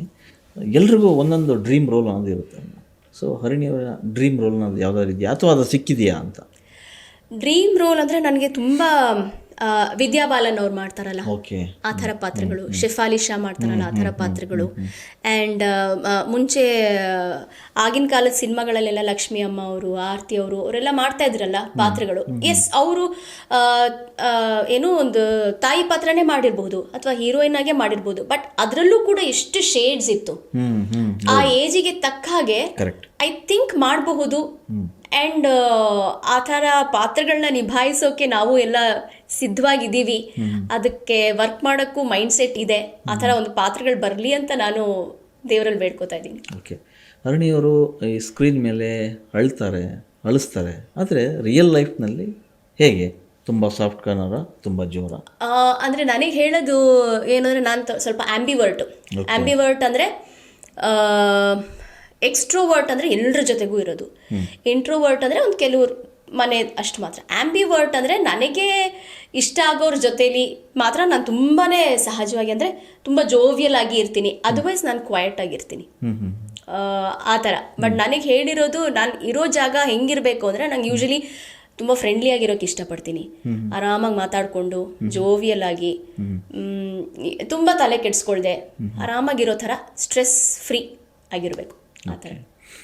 ನಿಮ್ಮ ಇಷ್ಟು ವರ್ಷದ ಈ ಸಿನಿಮಾ ಪಯಣದಲ್ಲಿ ಎಂದಾದರೂ ಯಾವುದಾದ್ರೂ ಒಂದು ಸಿನಿಮಾ ಅಥವಾ ಯಾವುದಾದ್ರೂ ಸಣ್ಣ ವಿಚಾರಕ್ಕೆ ಬೇಸರ ಆಗಿದ್ದು? ಇಲ್ಲ ಅನ್ಸುತ್ತೆ ಸರ್, ಇಲ್ಲ. ಸೀರಿಯಲ್ನಲ್ಲೂ ಕೂಡ ಇಲ್ಲ, ಏನೂ ಇಲ್ಲ. ಏನಂದರೆ ಇವಾಗ ಏನಾಗ್ತಿದೆ ಅಂದರೆ, ಮುಂಚೆ ಪಾತ್ರಕ್ಕೆ ಇವ್ರು ಬೇಕು ಅನ್ನೋದು ಒಂದಾಗಿರಬಹುದು. ಈಗ ಮೋಸ್ಟ್ಲಿ ಇನ್ನೊಂದು ಕಡೆ ಪಾತ್ರಕ್ಕಿಂತ ಹೆಚ್ಚಾಗಿ ಸಮಯ ಕೊಡ್ತಾರಾ ಅನ್ನೋದು ಇನ್ನೊಂದಾಗಿರಬಹುದು. ಅಂದರೆ ಇವಾಗ ಇವರೇ ಬೇಕು ಅನ್ನೋದೊಂದು, ಆದರೆ ಇವರೇ ಬೇಕು, ಎಷ್ಟು ಎಕ್ಸ್ಟೆಂಡೆಡ್ ಟೈಮ್ ಇವ್ರು ಸಿಗ್ತಾರಾ? ಮೋಸ್ಟ್ಲಿ ನನಗಿಲ್ಲ ಅನ್ಸೋದು, ಟ್ಯಾಲೆಂಟ್ಗಿಂತ ಜಾಸ್ತಿ ಅವರು ಅಲ್ಲಿ ಟೈಮ್ ನೋಡ್ತಾರೆ ಅಂತ ಅನ್ಸುತ್ತೆ, ನನ್ನ ಒಂದು ಒಬ್ಸರ್ವೇಷನ್ ಇರೋದು. ಆ ಟೈಮ್ ಬಾಂಡಿಂಗಲ್ಲಿ ಇವ್ರು ಮಾಡ್ತಾರಾ ಇಲ್ಲ ಅನ್ನೋದು. ಓಕೆ, ನೀವು ಕಂಡುಕೊಂಡಂತೆ ಇಷ್ಟು ವರ್ಷದ ಜರ್ನಿನಲ್ಲಿ ಸಾಕಷ್ಟು ಏರಿಳಿತ ಕಂಡಿದೆ ಇಂಡಸ್ಟ್ರಿ. ಅಂದರೆ ಸ್ಮಾಲ್ ಸ್ಕ್ರೀನ್ ಅದು ಪಾಡಿಗೆ ಅದು ಹೋಗ್ತದೆ, ಅಂದರೆ ಅಲ್ಲೂ ಕೂಡ TRP ವಿಚಾರಕ್ಕೆ ಬಂದರೆ ಏರಿಳಿತಗಳು ಆಗ್ತಾನೆ ಇರುತ್ತೆ. ಸಿನಿಮಾ ರಂಗದಲ್ಲೂ ಕೂಡ ಇಂಡಸ್ಟ್ರಿ ಏರಿಳಿತಗಳನ್ನು ನೀವು ನೋಡಿದ್ದೀರಿ. ಯಾವತ್ತಿಗೂ ಕೂಡ ನಿಮಗೆ ಕನ್ನಡ ಇಂಡಸ್ಟ್ರಿ ಬಿಟ್ಟು ಬೇರೆ ಇಂಡಸ್ಟ್ರಿ ಕಡೆ ಅವಕಾಶ ಸಿಕ್ಕಿದ್ದು ಅಥವಾ ಕೈ ಬೀಸಿ ಕರೆದಿದ್ದು ಉಂಟಾ? ಅಥವಾ ಬಂದರೆ ಹರಿಣಿಯವರು ಹೋಗ್ತಾರಾ? ನನಗೆ ಯಾವ ಅವಕಾಶನೂ ಸಿಕ್ಕಿಲ್ಲ. ಬಂದರೆ ಖಂಡಿತ ಹೋಗ್ತೀನಿ. ಪರಭಾಷೆಗೂ ರೆಡಿ? ಹೋಗ್ಬೋದು. ಯಾವೆಲ್ಲ ಭಾಷೆ ಬರ್ಬೋದು? ತೆಲುಗು, ತಮಿಳು? ನನಗೆ ತೆಲುಗು ಸುಮಾರು ಮಾತಾಡ್ತೀನಿ, ತಮಿಳ್ ಮಾತಾಡ್ತೀನಿ, ಹಿಂದಿ ಮಾತಾಡ್ತೀನಿ, ಇಂಗ್ಲಿಷ್ ಮಾತಾಡ್ತೀನಿ. ಸೊ ಅವಕಾಶಗಳು ಬಂದಿಲ್ಲ, ಬಂದರೆ ಹೋಗ್ತೀನಿ, ಅದೇನು ತೊಂದರೆ ಇಲ್ಲ ನನಗೆ. ಕಲಾವಿದರಿಗೆ ಗಡಿ ಭಾಷೆ ಎಕ್ಸ್ಪ್ಲೋರ್ ಮಾಡಲೇಬೇಕು, ಹೊರೈಸನ್ನ ಇನ್ನೂ ಜಾಸ್ತಿ ಹೆಚ್ಚು ಮಾಡ್ಕೊಳ್ತಾ ಹೋಗ್ಬೇಕು ಅನ್ನೋ ಒಂದು ಆಂಬಿಷನ್ ಇದ್ದೇ ಇರತ್ತಲ್ಲ. ಸೊ ಹಾಗಾಗಿ ಗೊತ್ತಿಲ್ಲ, ನನಗೆ ಯಾವುದು ಬಂದಿಲ್ಲ. ಇನ್ನೊಂದೇನಂದ್ರೆ ನನ್ಗೆ ಯಾರು ಗೊತ್ತೂ ಇಲ್ಲ, ಅಲ್ಲಿ ಹೇಗೆ ಅಪ್ರೋಚ್ ಮಾಡೋದು ಅನ್ನೋದು ನನಗೆ ಗೊತ್ತಿಲ್ಲ. ಸೊ ಹಾಗಾಗಿ ಯಾವ್ದಾದ್ರೂ ಮೂಲಕ ಹೋಗಿ ಅದೇನಾದ್ರು ಬಂತು ಅಂದರೆ of course definitely I will. Okay, ನೀವು ರೀಲ್ ಇದ್ದಾಗಲೂ ಕೂಡ ಸಿನಿಮಾ ಕ್ಯಾಮ್ರಾನ ಎದುರಿಸ್ತಾರೋ, ಈಗ ಡಿಜಿಟಲ್ ಬಂದಾಗಲೂ ಕೂಡ ಫೇಸ್ ಮಾಡ್ತಾ ಇದೆ.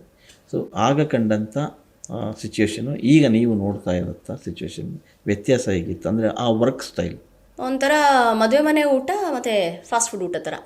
ಈಗ ಫಾಸ್ಟ್ ಫುಡ್ ಯಾವುದು ಟೇಸ್ಟ್? ಈಗ ಫಾಸ್ಟ್ ಫುಡ್ ಅಂದರೆ ಅವಾಗ ಹೇಳಿದ್ನಲ್ಲ, ಮದುವೆ ಮನೆ ಊಟ ಅಂದರೆ ಎಲ್ಲವೂ ವಿಸ್ತಾರವಾಗಿ ನೀಟಾಗಿ ಇದಾದ್ಮೇಲೆ ಇದೇ ಬರಬೇಕು, ಇದಾದ್ಮೇಲೆ ಇದೇ ಬರಬೇಕು ಅಂತ ಇತ್ತು. ಈಗ ಫಾಸ್ಟ್ ಫುಡ್ ಅಲ್ಲಿ ಬಂದು ಕಾರ್ಡ್ ಮುಗೀತು, ತಗೊಂಡೋಗಿ ಅಲ್ಲಿ ಹೋಗ್ಬೇಕು, ಟೆಲಿಕಾಸ್ಟ್ ಹೋಗ್ಬೇಕು, ಇವಾಗ ಹಿಂಗೆ ಆಕ್ಟ್ ಮಾಡಿ ಮುಗೀತು, ಕಾರ್ಡ್ ತಗೊಂಡೋಗಿ ಅಲ್ಲಿ ಟೆಲಿಕಾಸ್ಟ್ ಹೋಗ್ಬೇಕು, ಅಷ್ಟು ಫಾಸ್ಟ್ ಆಗಿ ಹೋಗಿದೆ ಇವಾಗ. ಆಫ್ಕೋರ್ಸ್ ಏನು ಮಾಡೋಕ್ಕಾಗಲ್ಲ, ಅಂದ್ರೆ ಏನು ಚೇಂಜ್ ಆಗ್ತಾ ಇರುತ್ತೆ, ಅಡ್ಯಾಪ್ಟ್ ಆಗ್ಲೇಬೇಕು. ನಾವು ಒಂಥರ ಅದಕ್ಕೆ ಅಡ್ಯಾಪ್ಟ್ ಆಗ್ಬಿಟ್ಟಿದೀವಿ, ಏನು ಮಾಡೋಕ್ಕಾಗಲ್ಲ. ನೀವು ಇಲ್ಲಿ ಇರಬೇಕು ಅಂದ್ರೆ ಮೀನು ತಗೊಂಡೋಗಿ ಇದರಿಂದ ನದಿಯಿಂದ ನೀವು ಕೆರೆಗೆ ಹಾಕಿದ್ರು ಅಲ್ಲೂ ಬದುಕಲೇಬೇಕು, ತೊಗೊಂಬಂದು ನೀವು ಒಂದು ಅಕ್ವೇರಿಯಂ ಒಂದು ಬಾಟ್ಲಲ್ಲಿ ಇಟ್ಟರು ಬದುಕಲೇಬೇಕು, ಅಷ್ಟೇ. ಒಟ್ಟಿನಲ್ಲಿ ಬದುಕೋದು ಕಲಿಬೇಕು. ಅದು ಬದುಕೋದು ಕಲ್ತೀರ, ಅದಕ್ಕೆ ಇಷ್ಟು ವರ್ಷದ ಆ ಜರ್ನಿ ಯಶಸ್ವಿಯಾಗಿ ನಡೀತಾನೆ ಇದೆ. ಸಾಮಾನ್ಯವಾಗಿ ಅಮ್ಮನ ಪಾತ್ರ ಅಂದ ತಕ್ಷಣ ಒಳ್ಳೆ ಪಾತ್ರಗಳಿರ್ತವೆ, ಅದರಲ್ಲೂ ಅರಣ್ಯವರೆಗೆ ಒಂದಿಷ್ಟು ಸೀರಿಯಲಲ್ಲಿ ನೆಗೆಟಿವ್ ಪಾತ್ರಗಳು ಸಿಕ್ಕಿದ್ವು. ಸೊ ಯಾವ್ದು ಕಂಫರ್ಟ್ ಅನ್ಸುತ್ತೆ? ನೆಗೆಟಿವ್ ಆಗ್ತಾ ಇದ್ದು ಆ ಚಾಲೆಂಜಿಂಗ್ ಅನ್ಸುತ್ತೆ ಕೆಲವು ನೆಗೆಟಿವ್ ಅಂದಾಗ.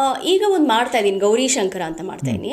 ಅದು ಒಳ್ಳೆ ರೀತಿಯಲ್ಲಿ ಶುರು ಆಯ್ತು, ಆಮೇಲೆ ಈಗ ಒಂಥರ ಮೇನ್ ನೆಗೆಟಿವ್ ವಿಲನ್ ತರಾನೇ ಆಗೋಗಿದೆ ಅದುವೇ. ಅಂದ್ರೆ ಇನ್ನೊಂದು ಏನಂದ್ರೆ, ಮಾಡಬಾರ್ದು ಅಂತ ಏನೂ ಇಲ್ಲ, ಮಾಡ್ಬೋದು, ಬಟ್ ಆ ಪಾತ್ರಕ್ಕೆ ನಿಜವಾಗ್ಲೂ ಅದರ ಅವಶ್ಯಕತೆ ಇದೆಯಾ, ಆ ಥರ ನಡ್ಕೊಳ್ಳೋಕ್ಕೆ ಅವಶ್ಯಕತೆ ಇದೆಯಾ ಅನ್ನೋ ಅಂಶ ತುಂಬಾ ಇಂಪಾರ್ಟೆಂಟ್ ಆಗುತ್ತೆ. ಅದನ್ನ ಮೋಸ್ಟ್ಲಿ ಯಾರು ನೋಡಲ್ಲ ಇವಾಗ. ಒಟ್ಟು ಏನು ಇದು ಮಾಡಿದ್ರೆ ನಂಬರ್ಸ್ ಬರ್ತಾ ಇದೆಯಾ, ಇದನ್ನೇ ಮಾಡೋಣ, ಹಿಂಗೆ ಮಾಡೋಣ ಅನ್ನೋದು ಇದೆಯೇ ವಿನಃ ತುಂಬ ಕಡಿಮೆ ಜನ. ಅಂದರೆ ಇದು ಖಂಡಿತವಾಗ್ಲೂ ಸಮಾಜಕ್ಕೆ ನಾವೇನಾದರೂ ಹೇಳೋಕ್ಕೆ ಹೋಗ್ತಾ ಇದ್ದೀವಾ, ಸರಿಯಾದ ರೀತಿಲಿ ಹೇಳ್ತಾ ಇದ್ದೀವಾ ಅನ್ನೋ ನಿಟ್ಟಿನಲ್ಲಿ ಮೋಸ್ಟ್ಲಿ ಏನು ಯೋಚನೆ ಮಾಡೋದು ಕಮ್ಮಿ ಆಗಿದೆ ಅಂತ ನನಗನ್ಸುತ್ತೆ. ಓಕೆ ಮೇಡಮ್, ಸೀರಿಯಲಲ್ಲಿ ಒಂದು ಸಣ್ಣ ಕುತೂಹಲ ನನಗೆ ಏನಂದರೆ, ಬಹುತೇಕ ಸೀರಿಯಲ್ಗಳಿಗೆ ಅತ್ತೆಯರು ವಿಲನ್ ಇರ್ತಾರೆ, ಇಲ್ಲ ಸೊಸೆಯರು ವಿಲನ್ ಇರ್ತಾರೆ. ಸೊ ಇದು ರಿಯಾಲಿಟಿ ನೀವು ಅನಿಸ್ದಂಗೆ, ಯಾಕಂದರೆ ನೀವು ಸೊಸೆ ಆಗಿದ್ದೀರಿ, ಅಮ್ಮ ಆಗಿದ್ದೀರಿ, ಎಲ್ಲ ಆಗಿದ್ದೀರಿ. ರಿಯಲ್ ಮನೆಗಳಲ್ಲಿ ಆ ಥರದ ಕ್ಯಾರೆಕ್ಟರ್ಗಳು ಇರ್ತಾವ ಅಂತ, ಅಥವಾ ಕಾಲ್ಪನಿಕವಾಗಿನ ಹೇಗೆ? ಆ ಥರ ಕ್ಯಾರೆಕ್ಟರ್ ಇರಲ್ಲ ಸರ್. ತುಂಬ ಅಷ್ಟೊಂದು ಲೌಡಾಗೆಲ್ಲ ಯಾರೂ ಇರಲ್ಲ. ಇದ್ರೂ ಹಂಗೆ 24 hours ಯಾರು ಇರ್ತಾರೆ? ಸೀರಿಯಲ್ನೆಲ್ಲ ತೋರಿಸ್ಬಿಟ್ಟು ಹಂಗೆ ಆಗ್ಬೇಕು ಅನ್ನೋ ಥರದ್ದು ಏನಾದ್ರು ಮಾಡ್ಬಿಟ್ಟು ಏನು, ಅದಕ್ಕೆ ನಾನು ಹೇಳ್ತಾ ಇಲ್ವಾ, ನಾವು ಏನು ಹೇಳ್ತಿದ್ದೀವಿ, ಏನಾದರೂ ಹೇಳಕ್ ಹೊರಟಿದೀವ ನಾವು ನಿಜವಾಗ್ಲೂ ಒಳ್ಳೇದು ಹೇಳ್ಬೇಕಾ, ಹೇಳ್ತಾ ಇರೋದು ಒಳ್ಳೇದಾ ಅನ್ನೋದನ್ನ ಮೋಸ್ಟ್ಲಿ ಆ ಯೋಚನೆ ಮಾಡೋಷ್ಟು ಟೈಮ್ ಇಲ್ಲ. ಅಂದ್ರೆ ಟೈಮ್ ಹಿಂಗ್ ಹೋಗ್ತಾ ಇದೆ. ಆ ಟೈಮ್ನ ನಾವು ರೇಸ್ ಮಾಡ್ಕೊಂಡು ಹೋಗ್ತಾ ಇದೀವಿ. ಹೌದು, ಬಟ್ ಟೈಮ್ ಹಂಗೆ ಇದೆ. ಓಕೆ, ಟೈಮ್ ಹಾಗೆ ಇದೆ. ನಾವು ಇದು ಹಂಗಾಗೋಗಿದೆ ಆ ಥರ ಆಗೋಗಿದೆ ಅಂತ ಅನ್ಕೊಂಡು ನಾವು ಓಡ್ತಾ ಇದೀವಿ. ಯಾವ್ದ್ರ ಹಿಂದೆ ಓಡ್ತಾ ಇದೀವಿ ಅನ್ನೋದು ಮಾತ್ರ ಗೊತ್ತಿಲ್ಲ. ಓಡ್ತಾ ಇದೀವಿ ಅಷ್ಟೇ. ಜಗತ್ತೇ ಬದಲಾಗ್ತಾ ಇದೆ. ಹೌದು, ನಾವು ಆ ಬದಲಾವಣೆಗೆ ತನಕ ಹೊಂದ್ಕೊಂಡು ಹೋಗ್ಬೇಕು. ಎಸ್, ಅರುಣಿ ಅವರು ಆಸ್ತಿಕರ ಅಥವಾ ನಾಸ್ತಿಕರ? ನಾನು ಏನಾಗುತ್ತೆ, ಒಂದೊಂದ್ಸಲ ಒಂದೊಂದು ಪರಿಸ್ಥಿತಿಲಿ ಒಂದೊಂದು ಥರ ಆಗುತ್ತೆ. ನಾನು ತುಂಬ ಆಸ್ತಿಕಳೆ. ಓಕೆ, ನಾನು ಐ ಬಿಲೀವ್ ದೇವರು, ನಂಬಿಕೆ, ಗುರುಗಳು, ಒಂದು ಪವರ್ ಇದೆ. ಹಾಗಂತ ನಾನು ತುಂಬ ಕೂತ್ಕೊಂಡು ಪೂಜೆ ಮಾಡ್ತೀನಿ, ದೇವಸ್ಥಾನಕ್ಕೆ ಹೋಗ್ತೀನಿ, ಆ ಥರ ಅಲ್ಲ. But I truly believe Ganesha ಇದ್ದಾನೆ, ಶಿರಡಿ ಬಾಬಾ ಇದ್ದಾರೆ, ಗುರುಗಳಿದ್ದಾರೆ ಅನ್ನೋದು ನಾನು ಖಂಡಿತ ನಂಬ್ತೀನಿ. ಭಾವ, ಎಸ್. ಬಟ್ ಅದೇ ಥರ ಬೇರೆಯವರು ಇರಬೇಕು ಅಂತ ಅನ್ಕೊಳ್ಳೋದು ತಪ್ಪು. ನಿಜ ಅಷ್ಟೇ. ಅದು ನನ್ನ ದಿನ ಏನು ಅಂದರೆ, ಓಕೆ ಹೇಳ್ತೀನಿ, ಕೈ ಮುಗಿತೀನಿ, ದೇವ್ರಿಗೆ ಬೇಡ್ಕೋತೀನಿ. ರಾತ್ರಿ ಮಲ್ಕೊಳ್ಳೋವಾಗಲೂ ಒಂದಷ್ಟು ಪಾಯಿಂಟ್ಸ್ ಇರುತ್ತೆ, ಒಂದಷ್ಟನ್ನೆಲ್ಲ ಪ್ರೇ ಮಾಡ್ಕೊಳ್ಳೋದು, ಮಲ್ಕೊಳ್ಳೋದು. ಅಂದರೆ ಯಾರೋ ಒಬ್ರು ಕೇಳಿಸ್ಕೊತಾ ಇದ್ದಾರೆ ಮೇಲೆ, ದಿನ ಏನೋ ಹೇಳ್ಕೊತಾ ಇದ್ದೀನಿ, ಅವ್ರಿಗೆ ತಲುಪ್ತಾ ಇದೆ, ಅದು ಸಾಕಾರಗೊಳ್ಳೋದಕ್ಕೆ ಎಲ್ಲೋ ಒಂದು ಕಡೆ ಸಹಾಯ ಮಾಡ್ತಾರೆ. ನಂಬಿಕೆ ಜೀವನ ಅಲ್ವಾ? ಎಸ್. ಸೊ ನಂಬಿಕೆ ಇಟ್ಕೊಂಡೆ ಬದುಕ್ತಾ ಹೋಗ್ಬೋದು ಅಷ್ಟೇ.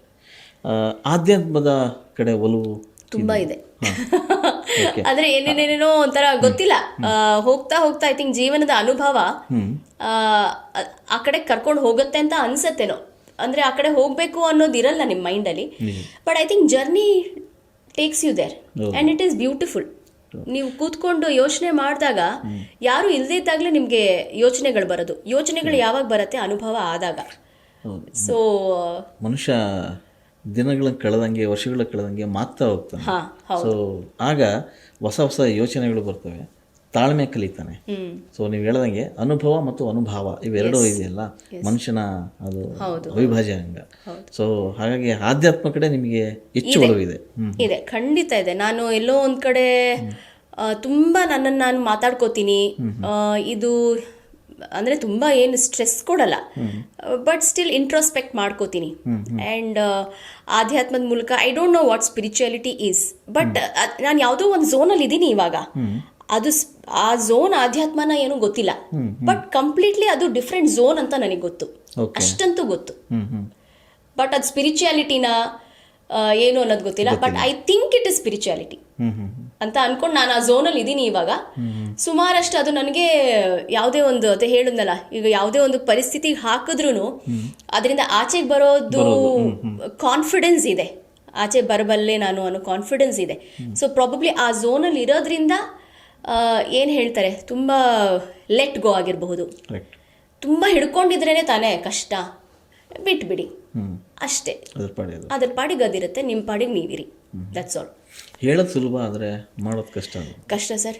ಅದು ಎಸ್ಪೆಷಲಿ ರಿಲೇಷನ್, ಸಂಬಂಧ ಅಂತ ಬಂದಾಗ ತುಂಬಾನೇ ಕಷ್ಟ. ನಾವು ಹೇಳ್ಬೋದು ಲೆಟ್ ಗೋ, ಅವ್ರಿಗೇನು ಇಷ್ಟನ ಅವ್ರು ಮಾಡ್ಕೊಳ್ಳಿ, ಬಟ್ ಆದರೂ ಎಲ್ಲೋ ಒಂದು ಕಡೆ ಪ್ರತಿಯೊಬ್ಬರು ಇನ್ ದಿ ಎಂಡ್ ಮನುಷ್ಯರೇ ತಾನೇ ಎಲ್ಲರೂ.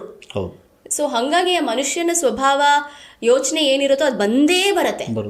ಅದು ಬಂದಾಗ ಅದನ್ನ ಹಿಡ್ಕೊಳ್ಳೋ ಬದಲು ಲೆಟ್ ಇಟ್ ಪಾಸ್ ಅಂತ ಬಿಡ್ತಾ ಇರಬೇಕು. ಹೋಗ್ಲಿ, ಅದು ಹೋಗ್ಲಿ, ಆ ಟೈಮಲ್ಲಿ ಏನು ಆಗಬೇಕೋ ಅದು ಆಗಲಿ. ದಟ್ ಈಸ್ ನೇಚರ್, ಅದನ್ನು ತಡೆ ಹಿಡಿಯೋಕ್ಕಾಗೋದಿಲ್ಲ ನಾವು.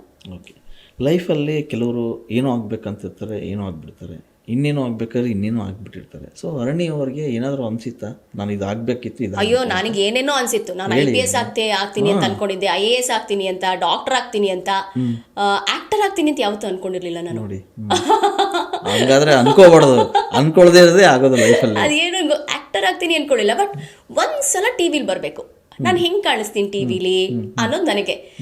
ಕನ್ನಡಿಲಿ ನೋಡ್ಕೊಳ್ಳೋದು ಬೇರೆ, ಸ್ಕ್ರೀನ್ ಮೇಲೆ ನೋಡ್ಕೊಳ್ಳೋದು ಬೇರೆ, ಅದೆರಡಕ್ಕೂ ವ್ಯತ್ಯಾಸ ಇದೆ ಅನ್ನೋದು ಒಂದೇ ಇದ್ದಿದ್ದು ನನಗೆ. ಹಂಗೆ ಆಗಿದೆ ಇವಾಗ. ಸೊ ತುಂಬಾ ಅಂದ್ರೆ ಈಗಲೂ ಕೂಡ ನನಗೆ ಅದೊಂದು ಏನ್ ಹೇಳ್ತಾರೆ, I am hungry for knowledge.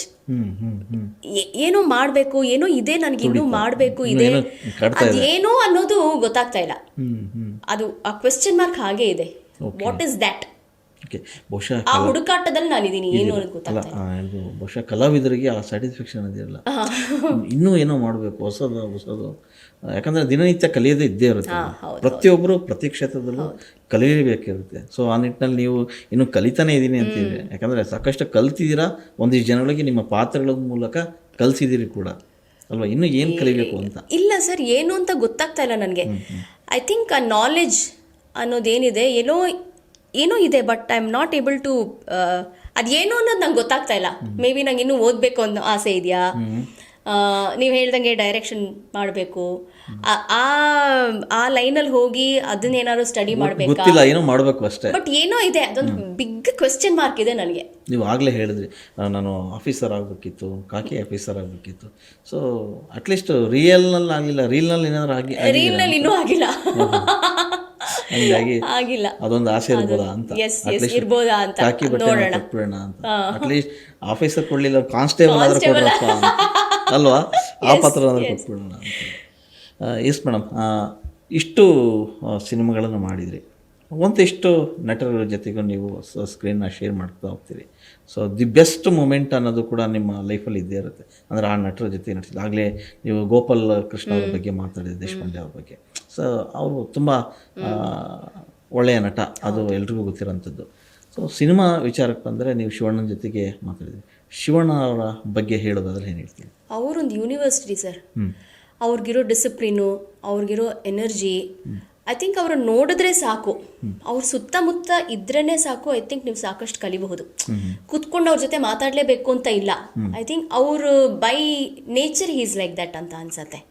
So ಅವ್ರ ಸುತ್ತಮುತ್ತ ಇದ್ದು ನೀವು ಜಸ್ಟ್ ಅಬ್ಸರ್ವ್ ಮಾಡಿದ್ರೆ ಐ ಥಿಂಕ್ ಸಾಕಷ್ಟು ಕಲಿಯೋದಿರುತ್ತೆ. ಅವರು ಟೈಮಿಗೆ ಬರೋದು, ಡಿಸಿಪ್ಲಿನು, ಸೆಟ್ಟಲ್ಲಿ ಹೇಗಿರ್ತಾರೆ, ಎಷ್ಟು ಫ್ರೆಂಡ್ಲಿ ಆಗಿರ್ತಾರೆ, ಸೊ ಡೌನ್ ಟು ಅರ್ತ್, ಅದೆಲ್ಲನೂ ಆ ಥರದಲ್ಲಿ ನಾನು ರಂಗಾಯಣ ರಘು ಸರ್ ಜೊತೆ ಮಾಡಿದಾಗ ನಾನು ಕಲ್ತ್ಕೊಂಡಿದ್ದೇನೆಂದರೆ, ಅವರು ಹಲವಾರು ಸ್ಲ್ಯಾಂಗ್ಗಳನ್ನು ಯೂಸ್ ಮಾಡ್ತಾರಲ್ಲ ಅವರ ಚಿತ್ರಗಳಲ್ಲಿ. ಸೊ ನನಗೆ ಆ ಥರದ್ದು ಒಂದು ಇದೆ. ಎಸ್, ಬೇರೆ ಬೇರೆ ಸ್ಲ್ಯಾಂಗ್ ಇರುವಂತಹ ಪಾತ್ರಗಳನ್ನು ಕೂಡ ನಾನು ಮಾಡಬೇಕು. ಪ್ರಾದೇಶಿಕ ಭಾಷೆ, ಉತ್ತರ ಕರ್ನಾಟಕ, ಮಂಗಳೂರು, ಅದನ್ನ ಅಡ್ಯಾಪ್ಟ್ ಮಾಡ್ಕೊಂಡು ಮಾಡೋದ್ರಿಂದ ನಿಮ್ಗೆಲ್ಲೋ ಒಂದ್ ಕಡೆ ಒಂದು ಚೇಂಜ್ ಓವರ್ ಕ್ಯಾರೆಕ್ಟರ್ ಅಲ್ಲಿ ಸಿಗತ್ತೆ. ನಿಮಗೆ ಭಾಷೆ ಬಂದ ತಕ್ಷಣ ನಿಮ್ ಬಾಡಿ ಲ್ಯಾಂಗ್ವೇಜ್ ಚೇಂಜ್ ಆಗುತ್ತೆ, ನಿಮ್ ಹಾವಭಾವಗಳು ಚೇಂಜ್ ಆಗುತ್ತೆ, ಮಾತಾಡೋ ಡೈಲೆಕ್ಟು, ರಿದಮ್ ಎಲ್ಲಾನು ಚೇಂಜ್ ಆಗುತ್ತೆ. ಸೊ ಅದು ಒಂದು ಸಮಥಿಂಗ್ ದಟ್ ನಂಗೆ ತುಂಬಾ ಇಂಟ್ರೆಸ್ಟ್ ಆಗಿದ್ದು. ಓಕೆ, ಅಂದರೆ ಶಿವಣ್ಣ ಅವ್ರ ಕಡೆಯಿಂದ ಕಲ್ತಿದ್ದು ಸಾಕಷ್ಟು ಇದೆ ಬಜರಂಗಿ ಸಿನಿಮಾ ಟೈಮಲ್ಲಿ ನೀವು, ಯಾಕಂದ್ರೆ ಅವ್ರ ಪೇರಾಗಿ ಕೂಡ. ಎಸ್, ನನಗೆ ಹೆಂಗಿತ್ತು ಅಂದರೆ ಶಿವಣ್ಣನ ಜೊತೆನಾ ಗೊತ್ತೇ ಇಲ್ಲ, ಅವ್ರ ಜೊತೆ ಮಾಡ್ತೀನಿ ಅನ್ನೋದು ಐಡಿಯಾನೇ ಇಲ್ಲ. ಹರ್ಷ ಈ ಥರ ಇದೆ ಮಾಡ್ತೀಯಾ ಅಂತ ಅಂದಿದ್ದು ಅಷ್ಟೇ. ನಾನಾ ಶಿವಣ್ಣನ ಪೇರಾಗಿ ಅಂದ್ರೆ ಈಗ ಒಂದ್ ದೊಡ್ಡ ಸ್ಕ್ರೀನ್ ಅಲ್ಲಿ ಕ್ಲೋಸ್ ಅಪ್ ಅಂದ್ರೆ ನಾನು ಶಿವಣ್ಣ ಇಬ್ರೇ ಇರ್ತೀವ. ಸೊ ಅವಾಗ ಅವ್ರು 6 ಪ್ಯಾಕ್ ಏನೋ ಮಾಡ್ತಾ ಇದಾರೆ, ತುಂಬಾ ವರ್ಕೌಟ್ ಮಾಡ್ತಾ ಇದಾರೆ ಅಂತೆಲ್ಲ ಗೊತ್ತಾಗಿ ಆ ಶೂಟ್ ಟೈಮಲ್ಲಿ ನಾನು ಬಂದಿದ್ದೆ, ಸಪೋಟ ಗಾರ್ಡನ್. ಅವಾಗ ನೀವು ಇದ್ರಿ, ಅವಾಗ ಮೀಡಿಯಾ ಎಲ್ಲ ಆ ಸೀನ್ ಬಗ್ಗೆ ಹೇಳ್ತಿದ್ದೀನಿ. ಓಕೆ, ನಾನು ಅವಾಗ ಸರ್ ಜಿಮ್ ವರ್ಕೌಟ್ ಅಂತ ಶುರು ಮಾಡಿದ್ದು. ಸುಮಾರು ಒಂದು 10-12 ವರ್ಷ ಆಗಿರ್ಬೋದು. ಅವಾಗಿಂದ ನಾನು ವರ್ಕೌಟ್ ಶುರು ಮಾಡಿದ್ದು. ಯಾಕಂದ್ರೆ ನಾನು ಶಿವಣ್ಣ ನೋಡಿ ಅಂದಾಗ ನಾನು ನಾನೇನಪ್ಪ ಫುಲ್ ರೌಂಡ್ ಬಾಲ್ ತರ ಇದ್ದೀನಿ, ನಾನು ಶಿವಣ್ಣನ ಜೊತೆ ಪಕ್ಕದಲ್ಲಿ ನಿಂತ್ಕೊಂಡು ಕ್ಲೋಸ್ ಅಪ್ ಶಾಟ್ ಅಲ್ಲಿ ಇರ್ಬೇಕು ಅಂದ್ರೆ ನಾನು ಹೆಂಗ್ ಕಾಣಿಸ್ಬೇಕು ಅಂತ ವರ್ಕೌಟ್ ಅವಾಗ ಶುರು ಮಾಡಿದ್ದು. ಅದೊಂಥರ ಹಂಗೆ ಎಸ್. ಓಕೆ, ಅಂಜನಿ ಪುತ್ರದಲ್ಲೂ ಕೂಡ ನೀವು ಮಾಡಿದ್ರಿ. ಎಸ್. ಪುನೀತ್ ಸರ್ ಅವ್ರು ಇಲ್ಲ ಅಂದ್ರೂ ಕೂಡ ಇವತ್ತು ನಮ್ಮ ಜೊತೆಗೇ ಇದ್ದಾರೆ. ಸಿನಿಮಾಗಳ ಮೂಲಕ ಅವ್ರು ಮಾಡಿರುವ ಒಳ್ಳೆಯ ಕೆಲಸಗಳ ಮೂಲಕ ಇವತ್ತಿಗೂ ಇದ್ದಾರೆ. ಸೊ ಅವ್ರನ್ನ ನೀವು ಹತ್ರದಿಂದ ನೋಡಿದವರು, ಸಿನಿಮಾಗಳಲ್ಲಿ ಕೆಲಸ ಮಾಡಿದವರು, ಅವ್ರ ಬಗ್ಗೆ ಹೇಳೋದಾದ್ರೆ ಏನು ಹೇಳ್ಬೋದು? ಒಂಥರ ಏನಂತಾರೆ, ವೆರಿ ಕೈಂಡ್ ಹ್ಮ್ ಅವರು. ತುಂಬ ಅವ್ರು ಜನರಸ್ ಅನ್ನೋದು ಅವ್ರು ಹೋದ್ಮೇಲೆ ಗೊತ್ತಾಗಿತ್ತು ತುಂಬ. ಅಂದರೆ ಅಷ್ಟು ಜನರಿಗೆ ಸಹಾಯ ಮಾಡಿದ್ದಾರೆ.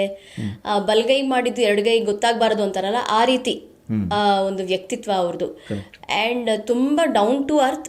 ಎಲ್ಲೇ ಇದ್ರೂ ಅವ್ರು ಹೆಂಗೆ ಅಂದ್ರೆ, ನಾವು ಅಲ್ಲೆಲ್ಲೋ ದೂರದಲ್ಲಿದ್ರೆ ಅವ್ರು ವೆಯ್ಟ್ ಮಾಡ್ತಾ ಇರ್ಲಿಲ್ಲ ನಾವು ಬರಕ್ಕೆ, ಅವರೇ ಬರೋರು.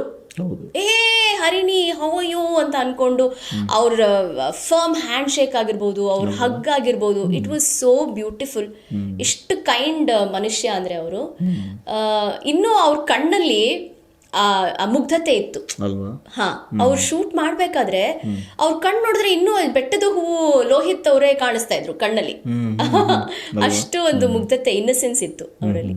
I think very innocent, very kind ಅವರು. ನಿಮ್ಮ ಪ್ರಕಾರ ಕನ್ನಡ ಇಂಡಸ್ಟ್ರಿ ಈಗ ಪರಿಸ್ಥಿತಿ ಸರಿ ಇಲ್ಲ ಅಥವಾ ತುಂಬ ಡಲ್ ಆಗಿದೆ, ತುಂಬ ಕಷ್ಟ, ಇಂಡಸ್ಟ್ರಿ ಇನ್ನೇನು ಹೋಗೇ ಬಿಡ್ತು ಅನ್ನೋ ಮಾತುಗಳು ಕೇಳಿಬರ್ತವೆ.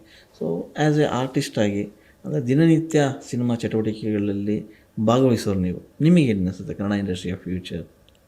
ಸರ್, ನಾನು ತುಂಬ ಚಿಕ್ಕವಳು ಅದ್ರ ಬಗ್ಗೆ ಮಾತಾಡೋಕ್ಕೆ. ನಾನು ಅದ್ರ ಬಗ್ಗೆ ಏನೂ ಮಾತಾಡೋಕ್ಕಾಗೋದಿಲ್ಲ.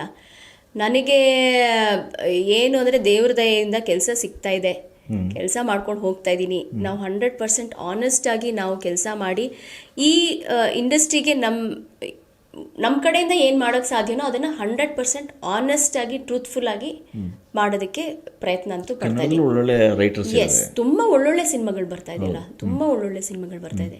ಬಟ್ ಗೊತ್ತಾಗ್ತಾ ಇಲ್ಲ ಏನಾಗ್ತಿದೆ ಅಂತ, ನನಗೂ ಗೊತ್ತಾಗ್ತಾ ಇಲ್ಲ. ದೊಡ್ಡವರೆಲ್ಲ ಅದನ್ನು ಕೂತು ಚರ್ಚೆ ಮಾಡಿ ಪ್ರಾಯಶಃ ಏನಾದರೂ ಒಂದು ಸೊಲ್ಯೂಷನ್ ಕಂಡು ಹಿಡಿಬೇಕು. ಬಹುಶಃ ನೀವು ತಿಳ್ಕೊಂಡಿರೋ ಪ್ರಕಾರ ನೋಡುಗರ ನೋಟ ಏನಾದ್ರು ಬದಲಾಯ್ತಾ ಅಂತ? ಯಾಕಂದರೆ ಇವತ್ತು ಸ್ಕ್ರೀನ್ನಲ್ಲಿ ನೋಡೋದನ್ನು ಮೊಬೈಲಲ್ಲಿ ನೋಡ್ತಾ ಶುರು ಮಾಡಿದ್ರು. ಸೊ ಆ ಕಾರಣಕ್ಕೆ ಒಂದಿಷ್ಟು ಸಮಸ್ಯೆಗಳು ಎದುರಾಗಿರಬಹುದು. ಎಸ್, ಬಟ್ ಜನರನ್ನ ಥಿಯೇಟರ್ ತನಕ ತರೋಕೆ ಏನು ಮಾಡಬೇಕು ಅನ್ನೋದೇನೋ ಒಂದಿದೆ. ಅದೇನು ಅನ್ನೋದನ್ನ ಕಂಡು ಹಿಡಿಬೇಕು. ಒಳ್ಳೆ ಸಿನಿಮಾ ಎಕ್ಸಾಂಪಲ್ಸು ಫ್ರಮ್ಸು ಅಲ್ಲಿ ನನಗೆ ಕಂಡಿದ್ದು ಬರವಣಿಗೆ, ಆಮೇಲೆ ಒಂದು ಅನುಭವದ ಏನು ಇತ್ತು, ಆ ಅನುಭವನೇ ತಂದು ಸಿನಿಮಾಗೆ ಇಟ್ಟರು. ಸೊ ಅದೇ ಸಿನಿಮಾ ಆಗಿದ್ದು. ಬಹುಶಃ ನಾವು ಕಾಲ್ಪನಿಕ ಅಂತ ಅನ್ಕೊಂತ ಹೋದ್ರೆ ಕಷ್ಟ. ತುಂಬಾ ಏನು ನೈಜತೆಗೆ ತುಂಬಾ ಹತ್ತಿರವಾಗಿ ಸಿನಿಮಾಗಳನ್ನ ಮಾಡಬೇಕು ಅಂತ ನೀವು ಹೇಳ್ತಾ ಇದ್ದೀರಾ. ದಟ್ ಇಸ್ ವಾಟ್, ಅದೇ ನಮ್ಮ ಎಕ್ಸ್ಪೀರಿಯನ್ಸ್, ಸ್ಲೈಸ್ ಆಫ್ ಲೈಫ್ ಏನಿದೆಯೋ ಅದನ್ನ ಹಾಗೆ ಮಿರರಿಂಗ್ ಮಾಡೋ ಥರ. ಹೌದು, ಅದೇ ಸಿನಿಮಾ ಅಲ್ವಾ? ಆಮೇಲೆ ನಾನು ಕಂಡುಕೊಂಡಿದ್ದು, ಒಬ್ಬ ಡೈರೆಕ್ಟ್ರು ಅಥವಾ ಒಬ್ಬ ರೈಟ್ರು ಅದ್ಭುತವಾಗಿ ಸುಳ್ಳು ಹೇಳ್ತಾನೆ ಅಂದರೆ ಅದ್ಭುತವಾಗಿ ಸಿನಿಮಾ ಮಾಡ್ಬೋದಲ್ಲ, ಅಥವಾ ಅದ್ಭುತ ಸಿನಿಮಾ ಆಗುತ್ತೆ ಅದು. ಯಾಕಂದರೆ ಸಿನಿಮಾ ಅನ್ನೋದೇ ಸುಳ್ಳು ನನ್ನ ಪ್ರಕಾರ ಅಲ್ವಾ? ಸಿನಿಮಾ ಕಥೆ ಅನ್ನೋದೇ ಸುಳ್ಳು. ಎಸ್, ಹಾಗಾಗಿ ಅದ್ಭುತವಾಗಿ ನೀನು ಸುಳ್ಳು ಹೇಳೋಕೆ ಬಂದರೆ ನೀನು ಎಲ್ಲರಿಗೂ ಸುಳ್ಳು ಹೇಳಿ ನಂಬಿಸಿ ಚಪ್ಪಳೆಗೆ ಇಟ್ಟಿಸ್ಕೊ, ಅದೇ ಸಿನಿಮಾ ಆಗುತ್ತೆ. ಸೊ ಇದು ನಾನು ಕಂಡುಕೊಂಡಿದ್ದು. ಹಂಗಾಗಿ ಕನ್ನಡದಲ್ಲೂ ಕೂಡ ಒಳ್ಳೆಯ ಬರಹಗಾರರು ಇದ್ದಾರೆ. ಸೊ ಒಳ್ಳೆಯ ಸಿನಿಮಾಗಳು ನಿರೀಕ್ಷೆಯಲ್ಲಿ ಕೂಡ ಇದೆ. ಈಗ ಈ ವರ್ಷ ಒಂದಿಷ್ಟು ದೊಡ್ಡ ದೊಡ್ಡ ಸಿನಿಮಾಗಳು, ಈಗ ಆಲ್ರೆಡಿ 2-3 ಸಿನಿಮಾ ಸೌಂಡ್ ಮಾಡಿದೆ. ಇದೇ ನಿಟ್ಟಿನಲ್ಲಿ ಒಂದು 2-3 ಸಿನಿಮಾ ಬಂದರೆ ಕನ್ನಡ ಇಂಡಸ್ಟ್ರಿ ಐ ಥಿಂಕ್ ದಿನಗಳು ದೂರ ಇಲ್ಲ ಅಂತ ಅನ್ಸೋಕೆ ಶುರುವಾಗಿದೆ ಸ್ವಲ್ಪ. Mostly it will do well. Yes, ನಿಮ್ಮ ಈ ಜರ್ನಿಯಲ್ಲಿ ಇನ್ನು ಮಾಡಬೇಕಾಗಿರೋ ಸಿನಿಮಾಗಳು ಯಾವ್ಯಾವ ಇದಾವೆ ಈಗ ಪ್ರೆಸೆಂಟ್? ಈಗ ಮ್ಯಾಂಗೋ ಪಚ್ಚ ಒಂದು ನಡೀತಾ ಇದೆ, ವಿಕಲ್ಪ ಅಂತ ಒಂದು ಮುಗಿಸಿದ್ದೀನಿ. ಆಮೇಲೆ ಶಾರ್ಟ್ ಫಿಲ್ಮ್ಗಳು ಒಂದೆರಡು ಒಳ್ಳೊಳ್ಳೆ ಸ್ಕ್ರಿಪ್ಟ್ ಶಾರ್ಟ್ ಫಿಲ್ಮ್ಸಲ್ಲಿ ಬ್ಯೂಟಿಫುಲ್, ಎಷ್ಟು ಚೆನ್ನಾಗಿ ಮಾಡ್ತಾರೆ ಅಂದರೆ. ಸೊ ಅರಣ್ಯ ಅವರು ಶಾರ್ಟ್ ಮೂವಿನೂ ಮಾಡ್ತಾರೆ? ಎಸ್, ಖಂಡಿತ. ಯಾಕಂದರೆ ಕೆಲವರು ಸಿನಿಮಾ ಅಂದಾಗ ಸಿನಿಮಾನ ಶಾರ್ಟ್ ಮೂವಿ ಮಾಡಲ್ಲ. ಇಲ್ಲ ಶಾರ್ಟ್ ಫಿಲ್ಮ್ಸಲ್ಲೂ ಒಳ್ಳೊಳ್ಳೆ, ಇನ್ನೂ ಚಾಲೆಂಜಿಂಗು. ನೀವು 8 minutes 9 minutes ಅಲ್ಲಿ ಒಂದು ಸ್ಟೋರಿ ಹೇಳಬೇಕು ಅಲ್ವಾ ಅಂತಂದರೆ ಅದೆಷ್ಟು ಚಾಲೆಂಜಿಂಗ್ ಆಗಿರಬೇಕು, ಸ್ಕ್ರಿಪ್ಟ್ ಹೇಗಿರಬೇಕು, ಮೇಕಿಂಗ್ ಹೇಗಿರಬೇಕು. ಐ ಥಿಂಕ್ ಆ ಸೆಗ್ಮೆಂಟಲ್ಲೂ ತುಂಬ ಚೆನ್ನಾಗಿ ಬರ್ತಾ ಇದೆ. ನಾನು ಜಾನಕಿ ವೆಲ್ಲಭ ಅಂತ ಮಾಡಿದೆ, ಮಂಥನ ಅಂತ ಮಾಡಿದೆ. ಈಗ ನೆಕ್ಸ್ಟ್ ಅಮ್ಮ ಐ ಲವ್ ಯು ಅಂತ ಒಂದು ಬರ್ತಾ ಇದೆ. ಈಗ ಮುಂದಿನ ವಾರ ಇನ್ನೊಂದು ಶಾರ್ಟ್ ಫಿಲ್ಮ್ ಶೂಟ್ ಹೋಗ್ತಾ ಇದ್ದೀನಿ. ಅದು 90s ಅಲ್ಲಿ ಅಪ್ಪ ಅಮ್ಮಂದು ರಿಲೇಶನ್ಶಿಪ್ ಬಗ್ಗೆ ಪೋರ್ಟ್ರೇ ಮಾಡುತ್ತೆ, ಆ ಥರದ್ದು.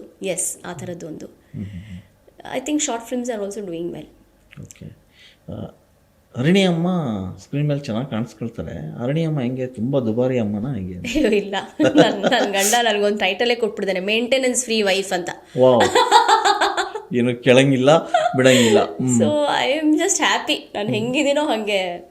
ಅಲ್ಲ, ಭಾಳ ಜನಗಳಿಗೆ ಒಂದು ಪ್ರಶ್ನೆಗಳು ಇರುತ್ತೆ. ಒಂದಿಷ್ಟು ಜನ ಡೈರೆಕ್ಟರ್ಗಳು ನೋಡ್ತಾ ಇದ್ರೆ, ಅರಣಿಯವರು ಎಲ್ಲ ಸಿನಿಮಾಗಳಲ್ಲೂ ಪಾತ್ರ ಮಾಡ್ತಿದ್ದಾರೆ ಅಮ್ಮನ ಪಾತ್ರ. ನಮ್ಮ ಸಿನಿಮಾ ಹಾಕ್ಬೋದು, ಅಯ್ಯೋ ದೊಡ್ಡ ದೊಡ್ಡ ಸಿನಿಮಾ ಮಾಡ್ತಾರೆ, ದುಬಾರಿ ಇರ್ಬೇಕು, ಬೇಡಪ್ಪ. ಒಂದು ಸರ್ ನಮ್ಮ ತಂದೆ ನನಗೆ ಹೇಳ್ಕೊಟ್ಟಿರೋದು ಏನಂದರೆ, ಏನು ಅವಕಾಶಗಳು ಅನ್ನೋದು ತುಂಬ ಮುಖ್ಯ. ಆಪರ್ಚುನಿಟಿ ಎಸ್, ಅದು ಬಂದಾಗ ಬಿಡಬೇಡ. ಸೊ ಆಪರ್ಚುನಿಟಿ ನಿನ್ನನ್ನು ಹುಡ್ಕೊಂಡ್ ಬಂದಿದೆ ಅಂದರೆ ನಿನ್ನನ್ನೇ ಯಾವುದೋ ಕಾರಣಕ್ಕೆ ಹುಡ್ಕೊಂಡ್ ಬಂದಿದೆ ಅದು. ಕರೆಕ್ಟ್. ಸೊ ಹಾಗಾಗಿ ನಮ್ಮ ತಂದೆ ಸರ್ ಯಾವ ಒಂದು ಕಚೇರಿ ಇವ್ರು ಹಾಡ್ತಾ ಇದ್ದಾರೆ, ಚಿಕ್ಕವ್ರು ಹಾಡ್ತಾ ಇದ್ದಾರೆ, ದೊಡ್ಡ ವಿದ್ವಾಂಸರು ಹಾಡ್ತಾ ಇದ್ದಾರೆ ಅನ್ನೋದು ಯಾವುದು ನೋಡ್ತಾ ಇರಲಿಲ್ಲ. ನಾನು ಹೋಗ್ತೀನ, ಅಲ್ಲಿ ಕೂತ್ಕೋತೀನಿ ಸ್ಟೇಜ್ ಮೇಲೆ, ಆ ಚಿಕ್ಕ ಮಕ್ಕಳನ್ನ ನೋಡಿ ಕಲಿಯೋದು ಎಷ್ಟೊಂದಿರುತ್ತೆ. ಅವ್ರ ಇನ್ನಸೆನ್ಸ್ ಆಗಿರ್ಬೋದು, ಅವರೆಷ್ಟು ಆನೆಸ್ಟಿಯಿಂದ ಅಲ್ಲಿ ಪರ್ಫಾರ್ಮ್ ಮಾಡ್ತಿರ್ತಾರೆ, ಅದರಿಂದ ನಾನು ಕಲಿಯೋದೇನೋ ಇರುತ್ತೆ ಅನ್ನೋವಂಥ ಒಂದು ಸ್ವಭಾವ ನಮ್ಮ ತಂದೆದು. ಸೊ ಹಾಗಾಗಿ ಅವ್ರು ಹೇಳಿರೋದು, ನಿನಗೆ ಬರೋವಂಥ ಅವಕಾಶಗಳನ್ನ ಆದಷ್ಟು ಬಿಡಬೇಡ. ಆಪರ್ಚುನಿಟಿ ನಿನಗೆ ಕಲಾವಿದರಿಗೆ ಹುಡ್ಕೊಂಡು ಬಂದಿದೆ ಅಂದರೆ ಅದು ಯಾವುದೋ ಒಂದು ಕಾರಣಕ್ಕೆ ಬಂದಿದೆ. ಹಾಂ, ಸೊ ಹಾಗಾಗಿ ಬಂದಿದ್ದು ನಾನು ಆದಷ್ಟು ಸರ್ ಹೆಂಗಾದರೂ ಮಾಡಿ ನನಗೆ ಬಂದಿರೋ ಒಂದು ಆಪರ್ಚುನಿಟಿ ಏನಿದೆ ಅದನ್ನು ಆದಷ್ಟು ಬಿಡೋದಿಲ್ಲ ನಾನು. ಬಟ್ ಆಫ್ಕೋರ್ಸ್ ಅಲ್ಲಿ ನನ್ನ ಆ ಪಾತ್ರಕ್ಕೆ ಏನೋ ಮಾಡೋದು ಇರಬೇಕು. ಓಕೆ, ಹಂಗಿದ್ರೆ ಮಾತ್ರ. ಎಸ್, ಇದುವರೆಗೆ ಹರಿಣಿಯವರು ತಮ್ಮ 30 ವರ್ಷ ಸಿನಿಮಾ ಬದುಕಿನ ಎಲ್ಲ ಪ್ರಯಾಣವನ್ನು ಹೇಳ್ತಾ ಹೋದರು. ಅಂದರೆ ಅವರಿಗೆ ಅನಿಸಿದ್ದು ಅಂದರೆ ಸಿನಿಮಾ ರಂಗದಲ್ಲಿ ಏನೆಲ್ಲ ಜಂಜಾಟಗಳಿರ್ತವೆ ಅವನ್ನೆಲ್ಲ ಬದಿಗೊತ್ತಿ ಮಾಡೋದು ಬೇರೆ, ಅದರ ಹೊರತಾಗಿ ತಮ್ಮ ಆಯ್ಕೆಯನ್ನಕ್ಕಿಂತ ಹೆಚ್ಚಾಗಿ ತಮ್ಮನ್ನು ಹುಡುಕೊಂಬಂದಂಥ ಪಾತ್ರಗಳನ್ನು ಕಣ್ಣಿಗೆ ಹೊತ್ಕೊಂಡು ಮಾಡೋದಿದೆಯಲ್ಲ, ಅದರಲ್ಲಿ ಸಿಗ್ತಕ್ಕಂಥ ತೃಪ್ತಿ ಹೇಗೆ ಎಲ್ಲವನ್ನು ಸವಿವರವಾಗಿ ಹೇಳ್ತಾ ಹೋದರು. ಒಂದಷ್ಟು ಜರ್ನಿಯಲ್ಲಿ ಅವ್ರಿಗೆ ಇನ್ನೂ ಏನೋ ಮಾಡಬೇಕನ್ನೋ ಹಂಬಲ ತುಡಿತಾ ಇದೆ. ಮೇಡಮ್, ನೆಕ್ಸ್ಟ್ ನಿಮ್ಮ ಜರ್ನಿ ಹೀಗೆ ಮುಂದುವರಿತಾ ಇರಲಿ, 30-60 ಆಗಲಿ. ಸೊ ಆ ಜರ್ನಿಯಲ್ಲಿ ನೀವು ಅನಿಸಿದ್ದು ಆದಷ್ಟು ಬೇಗ ಆಗಲಿ, ಸಾಧ್ಯವಾದರೆ ಒಂದು ನಿರ್ದೇಶನವನ್ನು ಕೂಡ ಮಾಡಲಿ. ನಮ್ಮ ಪಾಡ್ಕಾಸ್ಟಲ್ಲಿ ಇಷ್ಟೊತ್ತು ಬಂದು ಎಲ್ಲ ವಿಷಯನ ಹಂಚ್ಕೊಂಡಿದ್ದಕ್ಕೆ ನಿಮಗೆ ತುಂಬ ಹೃದಯ ಧನ್ಯವಾದಗಳು. Thank you. ನನ್ನನ್ನು ಇಲ್ಲಿ ಕರೆದು ಒಂದು ಅವಕಾಶ ಮಾಡಿಕೊಟ್ಟಿದ್ದಕ್ಕೆ ಬಹಳ ಬಹಳ ಧನ್ಯವಾದಗಳು. Thank you. ನಾನು 86 kg ಇದ್ದವಳು 71 kg ಬಂದಿದ್ದೀನಿ. ವಯಸ್ಸಾದ್ಮೇಲೆ ಸ್ಮಾರ್ಟ್ ಆಗಿ ಕಾಣ್ತೀರ ಅಂದ್ರೆ ಜಿನ್ನಿ. 126 kg ವೇಟ್ ಇದ್ದು ನಾವು ಈಗ 114 kg ಲೆಕ್ಕ ಬಂದಿದ್ದೀವಿ. ಯಾವುದೇ ಸೈಡ್ ಎಫೆಕ್ಟ್ ಆಗಿಲ್ಲ ನಮಗೆ. 84ರಿಂದ 50 kg ಬಂದೆ. ಆಮೇಲೆ ಸಣ್ಣಗೆ ಫಿಟ್ ಆಗಿದ್ದೀನಿ. ಅದಕ್ಕೆ ನಾನು ಯೂಸ್ ಮಾಡ್ತಾ ಇರೋದು ಜೀನಿ ಸ್ಲಿಮ್.